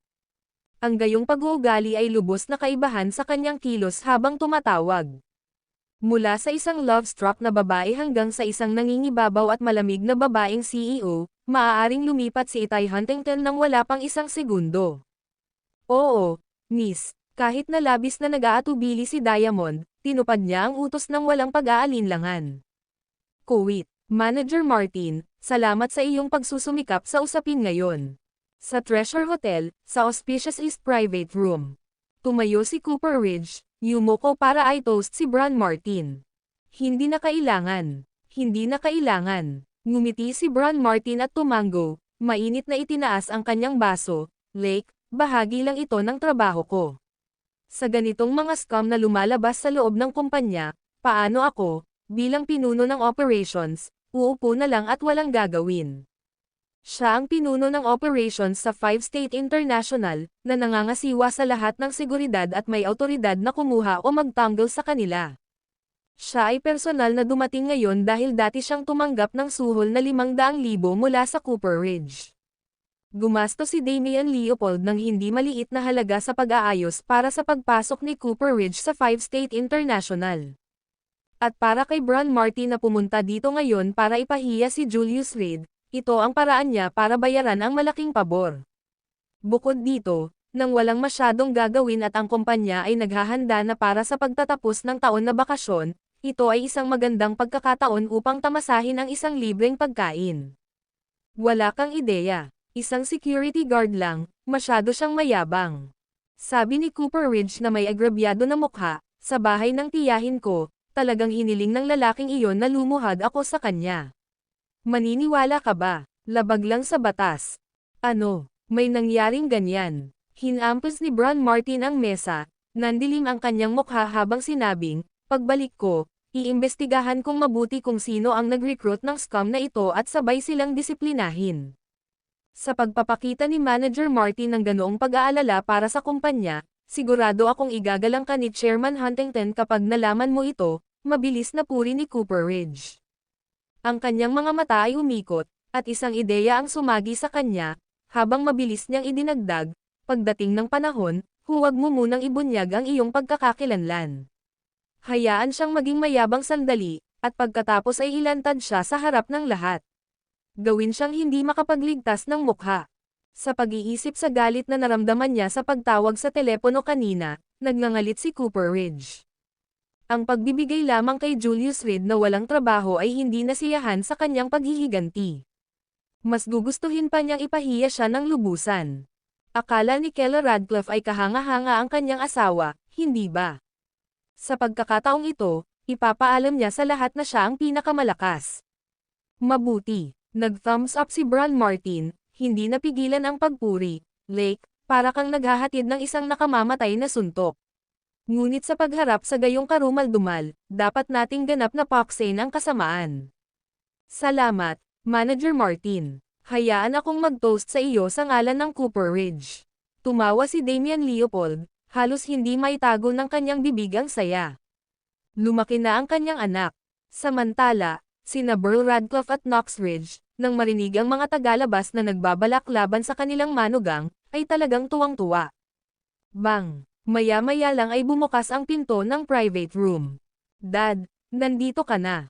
Nang makita ang bagong dating, nagmadaling lumapit si Cooper Ridge at ipinakilala siya, Tatay, ito si Manager Martin mula sa aming kumpanya. Manager Martin, ikinagagalak kitang makilala. Si Darnell Ridge ay nakasuot ng mink jacket, na may gintong chain na kasing kapal ng hinlalaki sa leeg at may tato ng langaw sa likod ng kanyang kamay. Lumapit siya kay Bron Martin at inilahad ang kanyang kamay, nakakatuwa. Bata pa ang anak ko at baka hindi pa alam, kaya pagtiisan mo siya. Ang Lake ay matalino, at may magandang reputasyon sa loob ng kumpanya. Siya ay lubos na iginagalang ng pamunuan. Kung may oras, tiyak na mapapalitan niya ako, sabi ni Bron Martin, na mabilis na tumayo mula sa kanyang upuan at masigasig na nakipagkamay nang makita ang kasuotan ni Darnell Ridge. Bilang isang sosyal na nilalang, hindi mo kayang saktan ang sinuman. At sa paghusga sa aura ni Darnell Ridge, tila hindi siya isang karaniwang hoodlum, ngunit tiyak na isang pinuno. Mr. Martin flatters me. Kung may problema ka sa Five River Province, dumiretso ka lang sa akin. Tinapik-tapik ni Darnell Ridge ang kanyang dibdib, sa kilos ng isang lalaki mula sa underworld. Talagang, tuwang-tuwang bulalas ni Bron Martin, tulad ng ama, tulad ng anak, talaga. Haha, mga kapatid, pasok kayo. Sa pagtitik ni Darnell Ridge sa kanyang mga daliri, maraming matipuno at mabangis na lalaki ang pumasok mula sa pintuan. Bawat isa sa kanila ay may nakakatakot na presensya na may nakamamatay na tingin sa kanilang mga mukha. Narinig ko itong batang Julius Reed na naglakas loob na paluhod sa anak ko at binyantaan pa ang asawa ko. Habang nagsasalita si Darnell Ridge, sinadya niyang sumulyap kina Burl at Knox Radcliffe. Malamig ang boses, kung gayon, huwag mo akong sisihin sa pagiging walang awa, oras na para turuan siya ng leksyon. Hindi, mali ang ginawa ng bastard na iyon at nararapat na parusahan. Mabilis na sinabi ni Knox Ridge ang kanyang posisyon, na tinulak si Burl Radcliffe gamit ang kanyang siko. Oo, tama si Knox Ridge. Ang brat na iyon ay walang batas at nararapat na mabigyan ng leksyon. Mabilis na tumango si Burl Radcliffe, na natakot sa kanyang talino. Nang makita ang eksenang ito, hindi maaaring maging mas mahiyain si Cooper Ridge sa loob. Nakangiting sabi niya, "Tay, mamaya gusto kong tanggalin siya ni Manager Martin sa trabaho, at kapag lumuhad siya na parang aso para humingi ng awa, pwede mo na siyang lapitan at harapin." "Sige, ang hiling mo ang utos ko. Sabihin mo ang salita, at gagawa ako ng hakbang." Hinayla ni Darnell Ridge ang isang upuan, umupo nang nakakross ang mga paa, at nagsindi ng sigarilyo. "Wala pang 5 minuto ang natitira hanggang 6:00.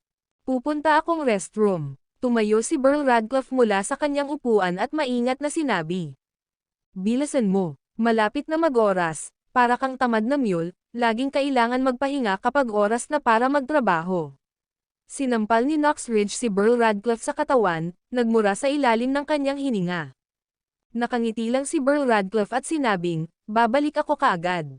Noon lang, si Julius Reed at Kella Radcliffe ay patungo sa itaas ng Purple Chi mula sa East Private Room. Nagkasalubong ang tatlo sa hagdan. "Bilisan mo, umalis ka. Set up ito." Nag-aalalang sinabi ni Burl Radcliffe, "Nasa loob ang manager ng iyong grupo na si Martin at ang tatay ni Cooper Ridge, hinahanap ka nilang balikan ngayon. Umalis ka dito dali." Habang nagsasalita siya, lumingon siya sa pintuan patungo sa Purple Chi mula sa East Room, ang kanyang mga kilos ay katulad ng sa isang magnanakaw. "Bakit mo sinasabi sa akin ito?" Nagtatakang tanong ni Julius Reed, "Hindi ka rin ba umaasa na ako ay mapupunta sa isang masamang wakas?" Ang pagkakaroon ng nanirahan sa Radcliffe sa loob ng 3 taon, parehong Burl Radcliffe at Knox Ridge ay naging pag-alit sa kanya. Ngunit sa ganoong sandali, lumabas talaga si Burl Radcliffe para bigyan siya ng babala. "Alinman, ikaw ang asawa ng aking anak, ang aking manugang. Hindi ko hinihiling na maging mayaman o makapangyarihan ka, basta alagaan mo siya ng mabuti, at sapat na iyon para sa akin." Bumantong hininga si Burl Radcliffe, na mukhang walang magawa. "Ako mismo ay hindi kaya, at alam ko ang mga maling naranasan mo sa loob ng 3 taon na ito." Sa sandaling ito, may mapait na ekspresyon ang mukha ni Burl Radcliffe. Hindi ba't dumanas din siya ng pang-aabuso, hindi bababa kay Julius Reed? Ang isang tuso sa pagkilos ay maaaring magwasak ng isang bahay. "Oh, andito na pala si Julius. Uncle, ano pong pinagsasabi niyo?" Maya-maya lang ay lumabas ng private room si Cooper Ridge na may ngiti sa labi. Ang video na ito ay edited by Urban Storytelling. Kabanata 618 Karapat-dapat ka ba? Salungguhit 1, Markang Paywa. "Hindi, wala naman talaga kaming pinag-uusapan, pagpunta lang sa banyo, nagkataon na nakabangga sila." Burl Radcliffe, nagkasala bilang isang magnanakaw, nauuto sa kanyang paliwanag, sa bingit ng ibigay ang lahat. Siya ay isa ng duwag, at pagkatapos na matakot sa Darnell Ridge at sa mga uri ng lipunan, ang kanyang artikulasyon ay lubhang hindi sanay. "Cooper Ridge, ito ba ang sinseridad ng paghingi mo ng tawad? Kakaakyat pa lang namin, pinagalitan ako ng biyenan ko, nagtatanong pa nga kung bakit ako na-late," sabi ni Julius Reed sa hindi magiliw na tono. "Ginawa mo ba ito?" "Tito, hindi tama sa iyo iyan." Nakita ni Cooper Ridge na medyo nagalit si Julius Reed at napagtanto niyang mali ang pagkakaintindi niya kay Burl Radcliffe. Ngunit pagkatapos ay muli, ito ay nagkaroon ng kahulugan, sabik na sabik ang mag-asawa sa kasawian ni Julius Reed. Paano nila siya na-tip off? "Kuya Reed, pasok ka na. Nagkataon na nandito rin ang ilang kaibigan ko. Magandang araw ngayon para makilala ka," nakangiting sabi niya sa labi. Tapos, "Mas maraming kaibigan, mas maraming landas. Let's go." "Sana hindi mo ako biguan." Julius Reed huffed, kinuha ang kamay ni Kella Radcliffe at nauna sa paglalakad. Sa likod niya, maamo ang mukha ni Cooper Ridge habang kumpiyansa niyang sinabi, "Huwag kang mag-alala, tiyak na hindi kita bibiguin." Nabigo, wala sa tanong yan. Kapag nasa loob na, hindi ganoon kadaling umalis. Nang itulak ni na Julius Reed at Kella Radcliffe ang pinto ng pribadong silid, nakita nilang puno na ito ng mga tao. Si Darnell Ridge at ang kanyang mga kapatid ay naglalaro ng maliliit na kutsilyo sa kanilang mga kamay. Sa bawat mukha ay isang tingin na binabaybay ang pagpatay. "Ito, dapat ikaw si Julius Reed, di ba?" Tumangala siya na may halong panghahamak at nagtanong. "Hindi, maling tao ang nakuha mo," nakangiting sabi ni Julius Reed, Pagkatapos ay umupo sa tabi ni Knox Ridge at Kela Radcliffe. Bang! Biglang napatayo ang balbas na lalaki sa tabi ni Darnell Ridge, sabay hampas ng kamao sa mesa. Ikaw maliit na bastard, kahit na nangangahas na gumanap bilang Lord Ridge. Paano mo nalaman na pinaglalaroan ko siya? Pagdating sa mga akusasyon, kailangan mo ng ebidensya. Kung ano man ang sasabihin mo, kung sasabihin kong tatay mo ako, luluhod ka ba at yuyuko sa akin? Walang pakialam na nagsalita si Julius Reed, itinaas pa ang mga paa sa mesa at nanginginig ang mga paa habang nakasandal sa upuan. Ganap na uncouth, kahit na, ganap na nakakapukaw. Kalokohan. Naikuyom ng balbas na lalaki ang kanyang kamao, agresibong itinuro si Julius Reed. Ikaw si Julius Reed, damn it, kilala kita. Kakaiba, paano mo ako makikilala? We're complete strangers, and yet you know who I am. Baseless claims. Baka sabihin mo na ikaw si Aaron Jackson, baka maniwala talaga ako. Hinarap ni Julius Reed ang pananalakay ng lalaki ng walang bahid ng takot ngunit sa halip ay napukaw ang provokasyon. Ang may balbas na lalaki, na napalingon sa tanong ni Julius Reed, ay namula sa galit, nakita ko ang larawan mo kaninang hapon, na ibinigay ni Brother Ridge. Kaya kilala kita. Nang matapos siya, agad niyang napagtanto na may nadulas siya, at kasabay nito, dumilim din ang mukha ni Darnell Ridge. Oh, si Julius Reed ay nagkunwaring bigla ang napagtanto, pagkatapos ay may kaunting pagkalito, nagtanong siya, dahil alam ng tiyuhin na ako si Julius Reed, bakit nagtatanong kung alam ang sagot? Ito ba ay isang uri ng setup? Ikaw, ang balbas na lalaki, na napagtatanto na siya ay ginawang tanga, ay napahiya ng husto at akmang hahampasin. Umupo ka, sumigaw si Darnell Ridge, at ang balbas na lalaki ay nagmamakaawang umupo, kahit na hindi mabilang na beses niyang binugbog si Julius Reed sa kanyang isipan. Tito, nalilito ako sa isang bagay. Ibinaba ni Julius Reed ang kanyang mga paa at lumapit sa Darnell Ridge. Bakit mo ipinakita sa mga taong ito ang aking larawan? Parang may ginagawa ang mga hostage taker sa mga pelikula. Ang lakas ng loob mong magsalita ng ganyan sa tiyuhin mo. Natakot na si Knox Ridge, at ngayon sa pangahas ni Julius Reed na saktan ang Darnell Ridge, natakot siya. Tita, may katuturan po ang sinasabi ni Kuya Reed. Huwag muna natin itong pag-usapan, kain na tayo. Mabilis na tumayo si Cooper Ridge para gumaan ang mood. Ang plano niya ay purihin muna si Julius Reed, pagkatapos ay durugan siya ng husto. Paano niya hahayaang masira ang ganoong kapaligiran? Pagkatapos magsalita, kinuha niya ang isang baso ng alak at nagpakilala. Brother Reed, ito ang kaibigan ko, si Bron Martin, na nagtatrabaho sa isang malaking conglomerate sa Five River Province. Markang Paiwa. Hello, ako si Bron Martin. Tumayo si Bron Martin, hawak ang kanyang baso ng alak at tumingin kay Julius Reed, narinig ko mula sa lake. Cooper Ridge na nagtatrabaho ka sa Five State International. Ang isipin pa lang nitong munting security guard na ito na nagtatangkang magpakitang gilas sa kanyang harapan ay gusto na niyang matawa. Ito ay tulad ng isang baguhan na kumikilos tulad ng isang dalubhasang karpintero sa pintuan ng luban. At naunawaan ng lahat ang sitwasyon at naghihintay na tumawa sa biro. Sa katunayan, nagtatrabaho ako sa Departamento ng Seguridad sa Five State International at nakikita ang malalaking bosses araw-araw. Si Julius Reed ay walang balak na tumayo, umupo siya sa mesa, itinaas ang kanyang walang laman na baso ng alak, hindi ba't may nagsabi na gusto nilang humingi ng tawad. Ibuhos mo muna ang alak. Damn it, napaka-poser. Ito ang panloob na monologo ni Cooper Ridge, ngunit nang makitang magsisimula na ang palabas, napangiti na lamang siya, lumapit kay Julius Reed para magbuhos mismo ng alak. About what happened before, it was my bad. Please be generous and don't lower yourself to my level. Pagkatapos magbuhos ng alak, nginisya niya ito at sinabing, sana lang ay magpakita ka ng awa at hindi malagay sa alanganin ang trabaho ko, ha? Isa panganib ang iyong trabaho. Nang marinig ito, sinabi ni Bron Martin na may malaking pagtataka, Brother Reed, mayroon kang ganoong kalaking kapangyarihan. Halos mapahagalpak siya ng tawa sa sinabi niya. Isang security guard lang na matapang na mag-claim na kaya niyang bayaran si Cooper Ridge sa kanyang trabaho. Sino siya sa akala niya? Ang general manager, o ang chairman? Maging si Bron Martin mismo ay walang kapangyarihang direktang paalisan ang isang tao sa posisyon ni Cooper Ridge. Para sa isang security guard na gumawa ng ganoong engranding pahayag ay katawa-tawa lang. Isa pang kaso ng isang palaka sa isang balon.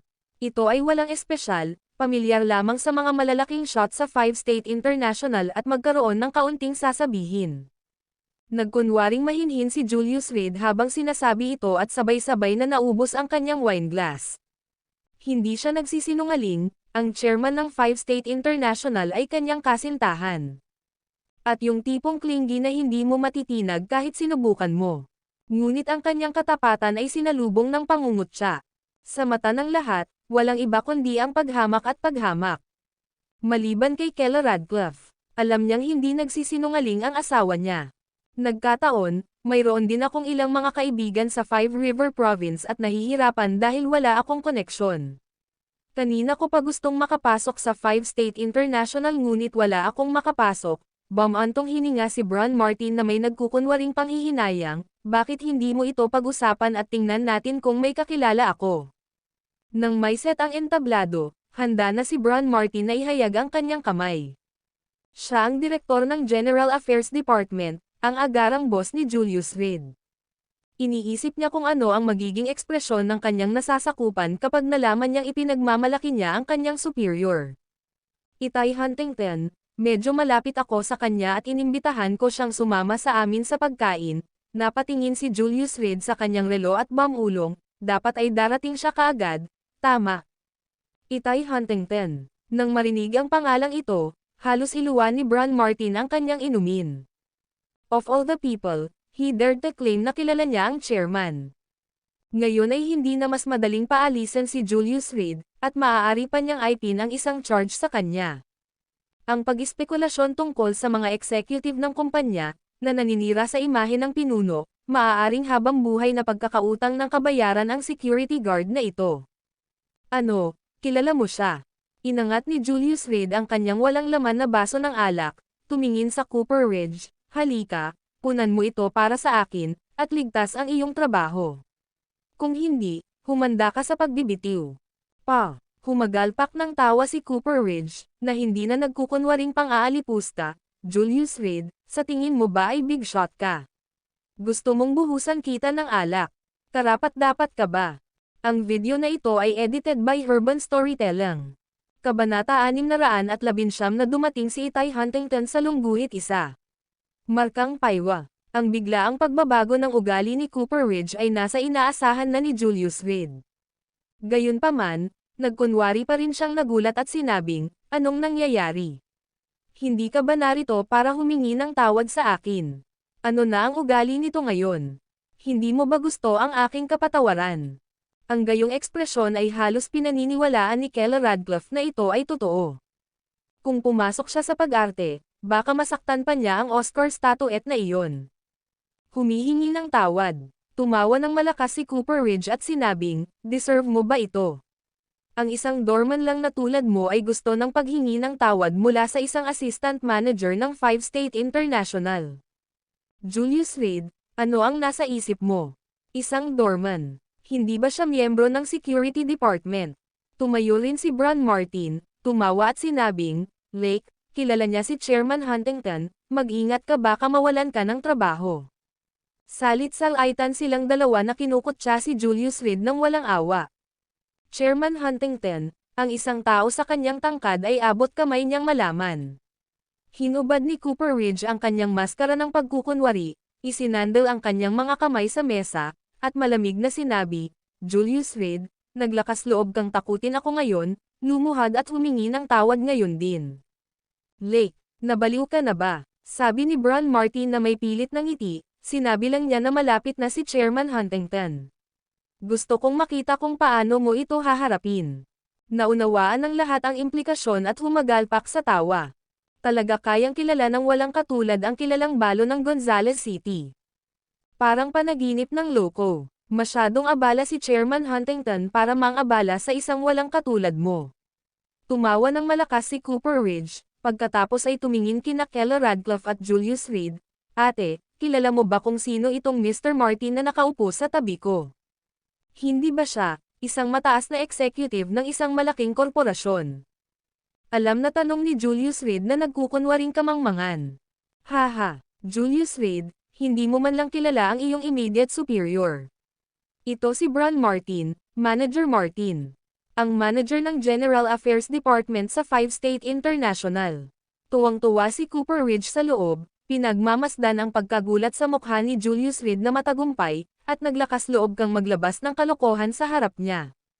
Talaga, binabadi ni Bron Martin ang kanyang harapan, at malamig na sinabi, hinding-hindi ko kukonsintihin ang gayong kahihiyan sa mga nasasakupan ko. Julius Reed, pumunta sa proseso ng pagbibitiw bukas. Pagkatapos magsalita, tinapik niya ang kanyang mga daliri sa mesa at panandaliang nag-isip, considering your defamation of the chairman just now, I've decided to pursue your legal responsibility. As for the compensation amount, probably it should be around 2 million. You should be mentally prepared. 2 milyon. Biglang napatayo si Julius Reed, namumula ang mukha, how could it be so much? Sa pagkakataong ito, si Knox Ridge at Burl Radcliffe ang nanatiling kalmado. Bagamat mababa ang tingin nila sa manugang, hindi may kakaila na mayaman si Julius Reed. Kasabay ng exaggerated acting niya ngayon, lagi nilang nararamdaman na may mali. Sobra ba iyon? Si Cooper Ridge ay nakaramdam ng labis na kasiyahan sa loob, lumapit siya kay Julius Reed, mayabang na sinabi, gayunpaman, kung lumuhad ka at magmakaawa sa akin, marahil ang 2 milyon na iyon. Mayroon akong magandang relasyon kay Cooper Ridge, kung handa siyang mamagitin para sa iyo, hindi ako ganap na hindi nababaluktot. Sumingit si Bron Martin sa tamang sandali. Sa kanyang mga salita, mayroon ng pagbabante na ipinahiwatig. Ngayon, kailangang lumuhad si Julius Reed, gustuhin man niya o hindi. 2 milyon, paano niya ito ibabalik? Sa bankrupt na negosyo ni Kella Radcliffe.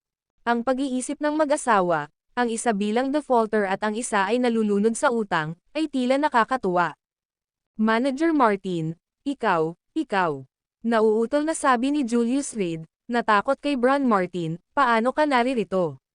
Tapos kanina, sinisiyasat lang kita, tumawa ng malakas si Bron Martin, sabay turo kay Julius Reed, sino ba ang mag-aakalang may ganito kawalandian na tao sa mundong ito? Ngayon, hindi ka lang mapapatalsik sa kumpanya, kundi ang taong nagrekomenda sa iyo ay kailangan ding umalis.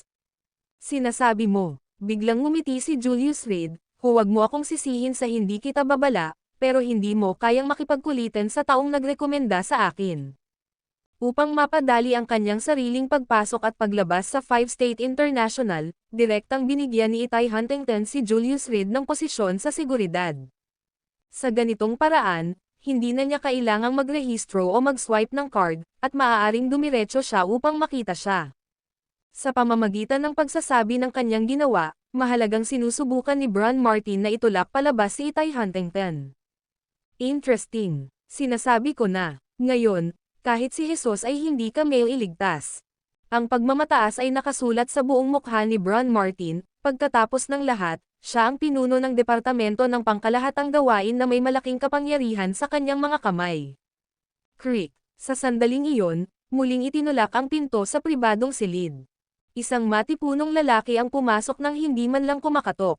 Sino yan? Hindi mo ba narinig? Bago pa matapos magsalita ang may balbas na lalaki, nakita niyang pumasok ang isang babaeng nakasuot ng mahabang damit.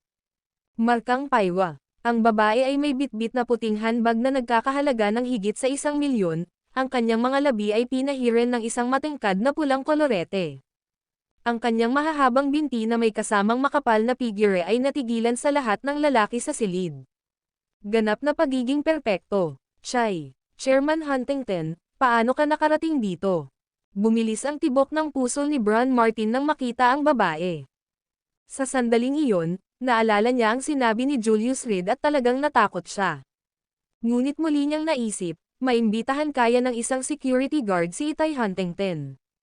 Daydreamer. Maging ang mga lokal na kilalang kabataang lalaki, kakaunti ang maaaring mag-imbita ng kanilang chairman, lalo pa ang hindi gaanong mahalaga na si Julius Reed.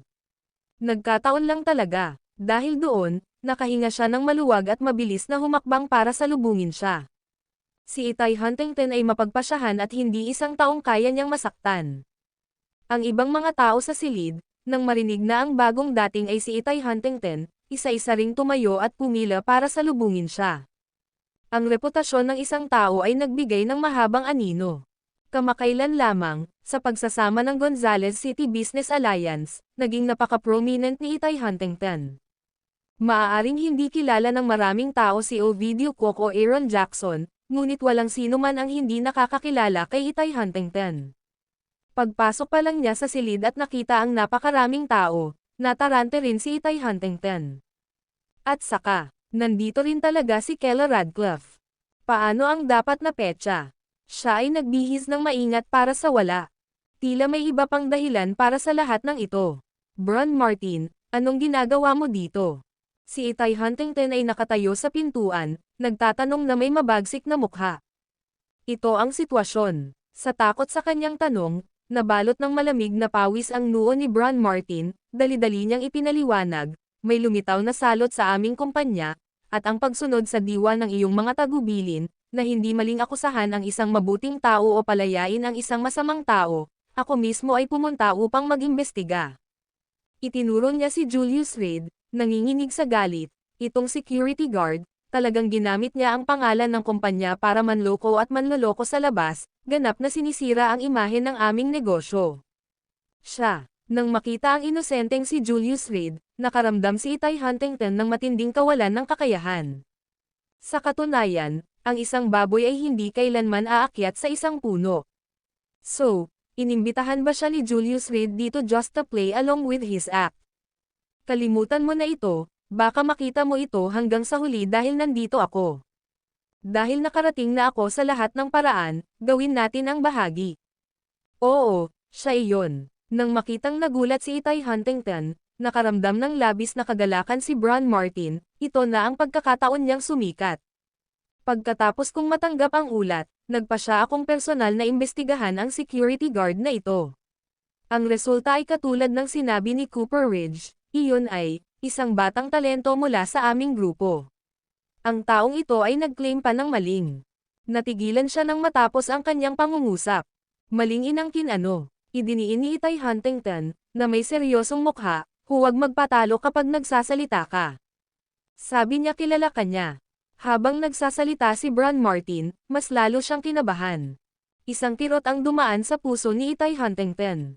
Nagsalita kaya si Julius Reed tungkol sa insidente sa opisina. Bilasan mo, huwag mong subukan ang pasensya ko.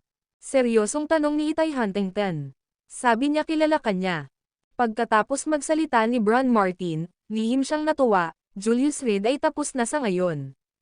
Kapag nagalit ang chairman, kahit na ang mga Diyos ay hindi makakaligtas sa iyo. Ngunit nang tumangala siya, nakakagulat na nakita niya sa mukha ni Itay Huntington. Isang hitsura ng false alarm. Ang video na ito ay edited by Urban Storytelling. Kabanata 620 ito ay sapat na salungguhit isa. So, anong balak mong gawin sa kanya? Huminga ng malalim si Itay Huntington. Bagamat kaya niyang ibigay kay Julius Reed ang lahat, inaalagaan pa rin niya ang kanyang mukha. Kaya niyang tiisin ang anumang bagay ng pribado, ngunit paano kung nagdulot siya ng eksena sa publiko? Saan niya ilalagay ang mukha niya? Ngayon, mismong si Itay Huntington ay hindi moari kung ano ang eksaktong nararamdaman niya para kay Julius Reed. Kung ito ay tungkol sa paggamit sa kanya, o paghahanap ng isang taong tutulong sa kanya na makamit ang magagandang bagay, hindi dapat kasama ang mga emosyon. Ngunit sa araw na iyon, nang malaman niya na siya ay nalasan at wala ng maraming oras upang mabuhay. Biglang napagtanto ni Itay Huntington na sa isang punto, siya ay nahulog sa pag-ibig kay Julius Reed. Para sa isang tulad niya, na walang emosyon, ito ay lubhang mapanganib. Gayunpaman, ang pag-ibig ay laging umusbong ng hindi inaasahan. Pagkatapos ng isang gabi ng pagkabalisa, napag-isipan niya ito. Sa buhay ng isang tao, hindi na kailangang masyadong pilitin. Marahil ay talagang napagod na siya sa buhay na tinahak niya nitong mga nakaraang taon. Hindi mapakali ang pagtulog, pinagmumultuhan ng mga bangungot. Ang bawat araw ay ginugol alinman sa pagkano laban sa iba o pagbabantay laban sa pagkano laban.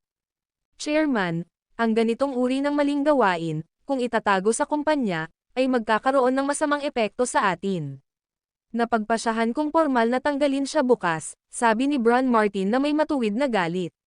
Bukod dito, tatanggalin ko rin ang taong nagrekomenda sa kanya na sumali sa kumpanya. Nang matapos siyang magsalita ay biglang naging tense ang kapaligiran. Kasabay nito, ang bakas ng simpatiya sa kanyang mukha. Ang pamamaraan ng pagkuha kay Julius Reed ay pinadali niya, na may espesyal na pag-aproba ni Itay Huntington ng direkta dito. Isang lalaking walang awa, handang tanggalin kahit ang sarili niyang amo. Mabuti iyan, napakaganda. Isang ngiti ang lumitaw sa mukha ni Itay Huntington, tumango bilang pagsang-ayon, Manager Martin, para sa napakahusay na empleyadong tulad mo, paano kita gagantimpalaan? Chairman, hindi mo na ako kailangang gantimpalaan. Nanginginig si Bron Martin, kumabog ang kanyang dibdib habang sinasabi, karangalan kong magtrabaho para sa kumpanya. Ipinagmamalaki kong pinahahalagahan ako ng chairman. Handa akong ibigay ang lahat para sa kumpanya, magtrabaho ng walang pagod hanggang sa aking huling hininga. Ang talumpati ay gumalaw sa lahat ng nasa kahon. Nanguna si Cooper Ridge. Napuno ang silid ng mainit na palakpakan. Matyaga at matibay. Nagpatuloy ito hanggang sa sumakit ang mga kamay ng lahat bago unti-unting namamatay. Ngayong nandito ka na, sabihin mo sa akin kung ano ang nangyayari. Casual na naglakad si Itay Huntington sa isang bakanteng upuan at dahan-daang umupo. Chairman, ang lalaking ito ay aking bayaw. Ngayon ay talagang binyantaan niya ako, na sinasabing mawalan ako ng trabaho. Mabilis na lumapit si Cooper Ridge, sabik na gumawa ng impresyon. Bagamat mayroon siyang posisyon sa 5-State International, ang kanyang katayuan ay hindi na niya nakita si Itay Huntington. Sa halos 1,000 tao sa grupo, siya ay isang menor de edad na managerial assistant, halos hindi dapat banggitin. Sa pagkakataon ngayon na nasa harapan niya, paanong hindi ito pahalagahan ni Cooper Ridge? Beer-in-law. Tumaas ang isang kilay ni Itay Huntington, medyo nagulat, inulat mo siya. Eksakto. Sabik na sabi ni Bron Martin, bagaman sila ay mga kamag-anak, marangal na inuuna ni Cooper Ridge ang kumpanya, handang alisin ang hamak na ito. Tiyak na kapag kinuha niya ang isang mas mahalagang posisyon mamaya, ipapatupad niya ang batas ng walang kinikilingan, na hindi nagbibigay ng pagkakataon sa mga parasito. Dapat mong bigyang daan ang nagbabayad sa iyo. Ang kalahating milyon ay isang mainit na patatas, at nang makita ang kasalukuyang sitwasyon ni Darnell Ridge, hindi rin siya nang ahas na saktan siya. Ito ay isang perpektong pagkakataon upang ipahiram sa Cooper Ridge ang isang kamay, upang pumunta sa agos at gawin sa kanya ng isang pabor. Please rest assured, Chairman, kahit bayaw ko ang masamang tao, kung manggahas siyang suran ang interes ng kumpanya, tiyak na isusumbong ko siya.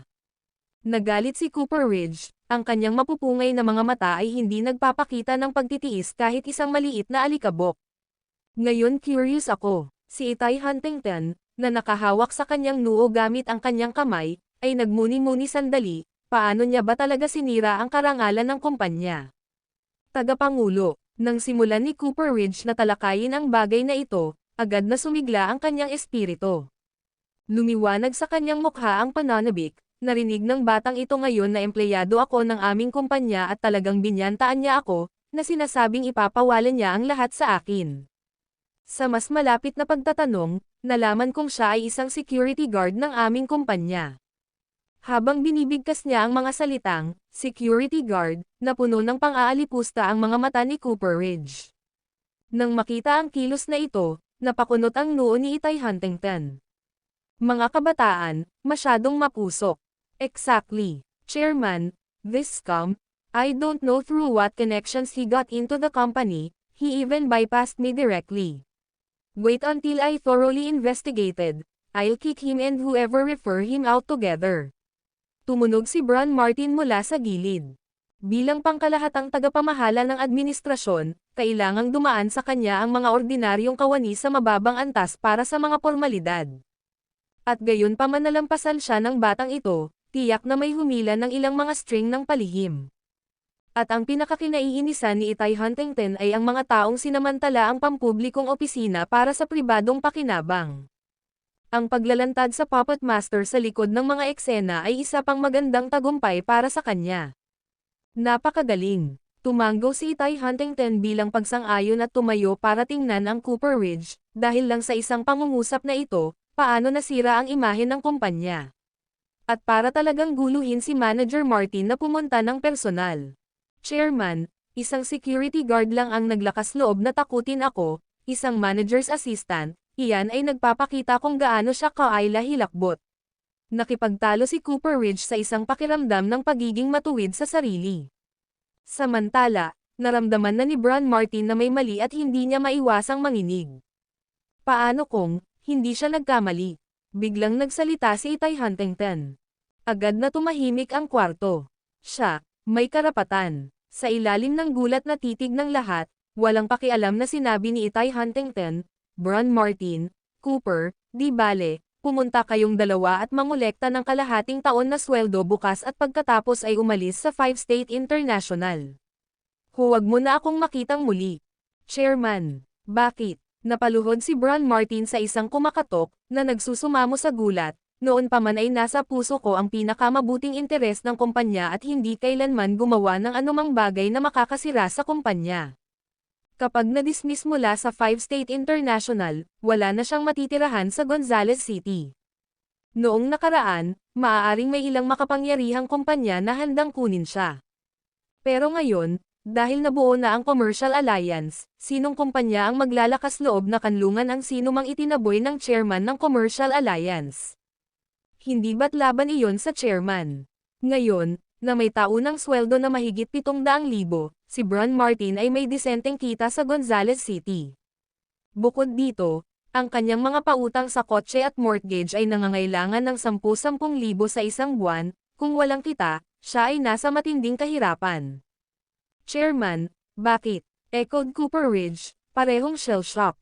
Kaka-report pa lang niya sa sarili niyang bayaw, sa pag-aakalang ito ay para sa higit na ikabubuti, gayunpaman, hindi lamang siya nakilala dahil dito, ngunit siya rin ay sinibak sa trabaho. Chairman, kailangan ko ng dahilan. Si Bron Martin ay mahigpit na lumuhad sa lupa, nakakuyom ng mahigpit ang mga kamao. Gusto ko rin ng dahilan. Ibinabari ni Cooper Ridge ang kanyang ulo, mahigpit na nag-igting ang mga ngipin. Ganon na lang ba nawala ang kanyang pangakong kinabukasan? Sa katunayan, binigyan ni Cooper Ridge si Manager Martin ng 500,000, at si Manager Martin, na kinuha ang kanyang pera upang maayos ang mga bagay para sa kanya, hindi lamang nakumbinsi ang tagapanayam na pumikit kay Cooper Ridge ngunit nagayos din para sa kanya ng isang medyo madaling posisyon bilang isang katulong sa General Administration Manager. Napangiti si Julius Reed na nakatingin sa tulalang Cooper Ridge at Bron Martin, wala naman akong sinabing mali, di ba? My dear, why bother tell them all this? Biglang sumulpat si Itay Huntington sa harap ni Julius Reed at hinalikan siya muli sa labi, tama na. Kasing tahimik ng libingan ang pribadong silid.